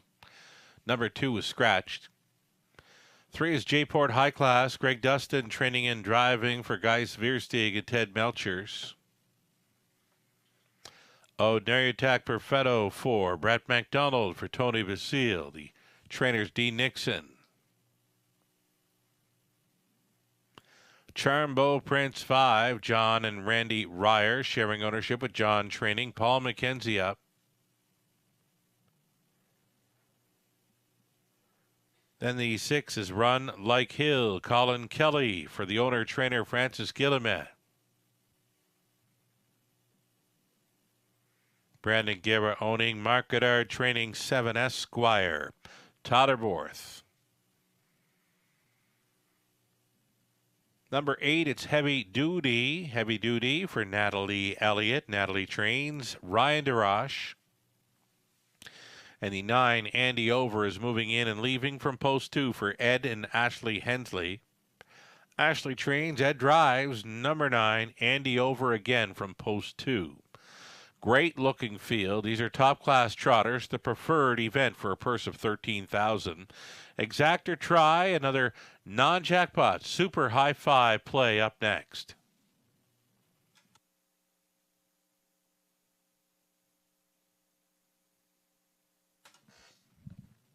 So our Nary Attack Perfetto, one that you'd like to see in the winner's circle here, Robert. You've got him pegged as a top 2 player anyway in here. Opens as a 7-5 favorite on Nary Attack Perfetto. His A game can win this. I definitely can. We saw it 2 back, and kind of a trip that he doesn't mind getting away third, coming first over, and won by a clear margin. That was, I would say, against a similar group. And I think that he's got to get respect in here. Last time, not much of a chance getting away 7th off the gates. Ended up only getting beaten 4 in the end. I think from post 4 he's going to be much closer tonight. Addition of Brett McDonald too is kind of an interesting one for me, and I think that 3-2 is about the price you can expect. Maybe 2-1 would be the ceiling on him. Our Nary Attack Perfetto right now an 8-5 player with these. And we'll get a look at another few of them here. The 3, J-Port High Class, maybe one to consider for the tries, Superfecta plays. Greg Dustin on board. This horse was a well-met winner last time out. Just an easy spot for that one to capitalize and win as a heavy favorite. It was, like you said, a heart-building win too, right, for J-Port High Class. And he's not one that can't do at the preferred level. He's done it before, and I don't think this is the worst spot for him. He gets to work from a decent spot on the gate. 17-1 right now. I would not, leave this horse off your high five wagers. Right. That last victory was way easier than even looks on paper. Yeah. He got away, came first up for a bit, and just then dropped into the pocket and really just blew his competition away. It was as easy as pie, and I think he kind of figures in here to get a piece of it anyway. So I think he's an overlay right now at 8-1. He'll be all over my high five tickets. Already one that's moving in off the also eligible spot is number 9, Andy Over. The Hensleys are in town and, asked to move in when the 2, Cena Magician, is scratched. Of course, we're going to bring Andy Over up, right? Post position 2 and all, and a must play here, right? Yeah, when you get that inside spot too, right? You almost got to take it. And Andy Over last time, even money in here, right? That's the thing that's so intriguing about him. Even money last time from the rail. Now he's got post 2. And really, first over against Power and Grace, that's not going to work out too often. I was kicking myself after that one, Sugar, because I went off the big mare, right? And when she gets inside post, she's so tough to beat. Yeah. Andy Over had been racing so good on a half, though. So I wouldn't be surprised to see him rebound here. I think he's better value, or I guess about appropriate value at odds of 7-2 in the multi-leg payouts. But, you don't forget about him when you're betting your exotics, and I'd even put him on top in some, because I think 7-2 is actually a bigger price than it should be, and an opportunity to take back value if you were on him last time at even money. I really like the the win price on him right now. Maybe being overlooked, moving in from that also eligible spot. I know sometimes, even though the 2 is showing scratched, many would be thinking, wow, the 9 moving in. Well, where's he going to leave from? Is he leaving from a trailing spot now? So maybe being overlooked that way, and that's why the value is showing it still at 3-1. Yeah, and it's a number that, again, even at 3-1, I think is a decent price, all things considered. Last time that trip wasn't going to work out. Right. It just couldn't do it, and he ended up in a bad spot. 3-hole, you got to go first over. This time around, he's a horse that races really well off the helmet. He's also one that can do it, on or near the lead. So he's versatile, and I think he's going to be right there at the finish against this group. Paul McKenzie, Charmbo Prince, nice big chestnut, great check getter, always there. He is. He's always in the mix. One that you cannot rule out. Last time I thought, raced so well, living on the outside before getting beat by slim margins. Slizzin' Hot Herbie kind of split them late to win it. I think, he should be in this. 7-1's not the worst price in the world. Wonderful job tonight, Robert, setting things up on the final race high five. Hey, best of luck playing that Woodbine Mohawk Park high five mandatory payout Saturday night, right? Yeah, thank you, sir. We'll have to get together for some tickets. We'll have to compare some notes. Right on. Sounds like a plan. Catch you again before that, high five, and again next Tuesday night, right? Yeah, sounds great. Always a pleasure, sir. Wonderful. Thank you, Robert Reed Jr., joining us each and every Tuesday here in London. Top of the stretch, top class trotters. Great looking field here. 7 on gate plus a trailer, a 16th out. Here they come. They're off. It's on. Andy over with early speed. Wide side. Esquire in play. And towards the inside is Hot Fudge Sunday. Andy over. Being sent here by Hensley. Got released at 7-2. Hot Fudge Sunday went to a break. Hot Fudge Sunday towards the safety lane here. So the rest are up and around that. They're all still up and all still in it and loose up front. Andy over for Ed Hensley. Again, released at 7-2 and looking very comfortable here in the early going. 28-2 is the quarter mile speed. Esquire for a 2-hole ride. Heavy Duty working out a trip up close, trotting third. Fourth best away for J-Port High Class. Then in fifth, we got Nuriatak Perfetto. Charmbo Prince getting underway out of the backfield. Run Like Hill is seventh, back with them, though trailing Hot Fudge Sunday. Down in front of us, they travel and being left alone here. Andy over. Got asked to go on in here, followed up that half of 58-4. Andy over on top by a length and a half. Second best continues to be Esquire. Staying in third, Heavy Duty, out and rolling. Fourth best on the outside on Nuriatak Perfetto. Fifth and in is J-Port High Class. Charmbo Prince towed up into it 6. Run Like Hill, trailing Hot Fudge Sunday down towards 3/4. On top by 2, 2.5.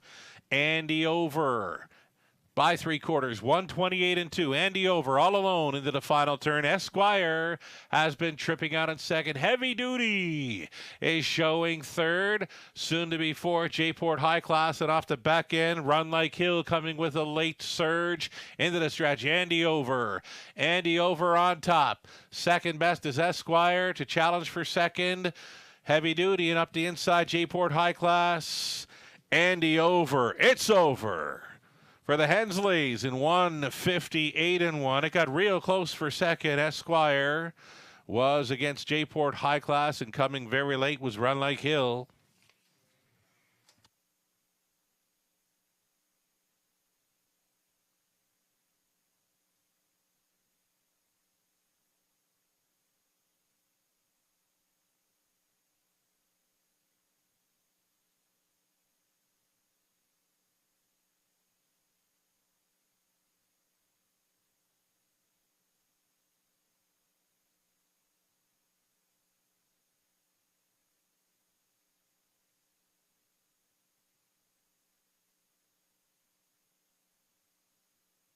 Number 9, Andy over. Real nice price here to win at 7-2. 9, 7, 3, 8, and 6 for the high five. Again, it's 9, 7, 3, 8, and 6 on the high five.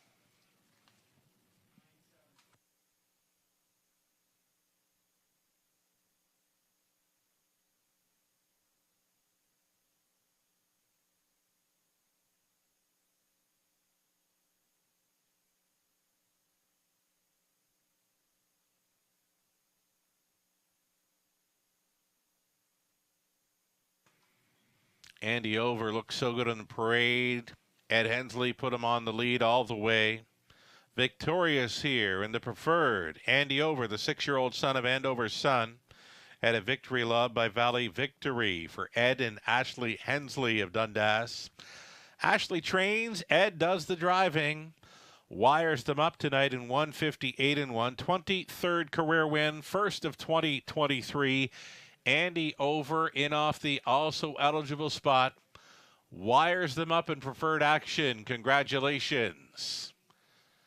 Andy Over paid $950. Exactor $66.80 try, $274.50. The double for $22.20.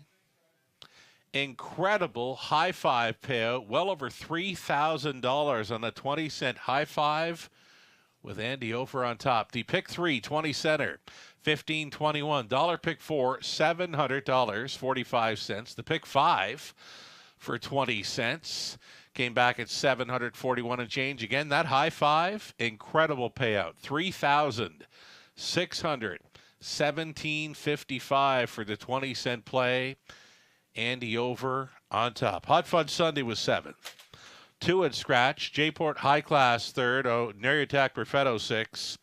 Charmbel Prince was 8th. Run Like Hill 5th. Esquire 2nd. Heavy Duty finished 4th. 28-2. 58-4. 128-2. The mile was 158-1. Andy Over from the top. A 7 scratch 3, 6, 8. 5, 2, 4, and 1. That's going to do it for the live action tonight in London. Simulcasting still in-house. Back in action tomorrow evening. The Wednesday card getting underway at 5:50 Eastern. Your free program available for download on our website, westernfairdistrict.com/raceway. Thanking you for joining us tonight from the eye in the London sky. Sugar Doyle. Have yourself a great night.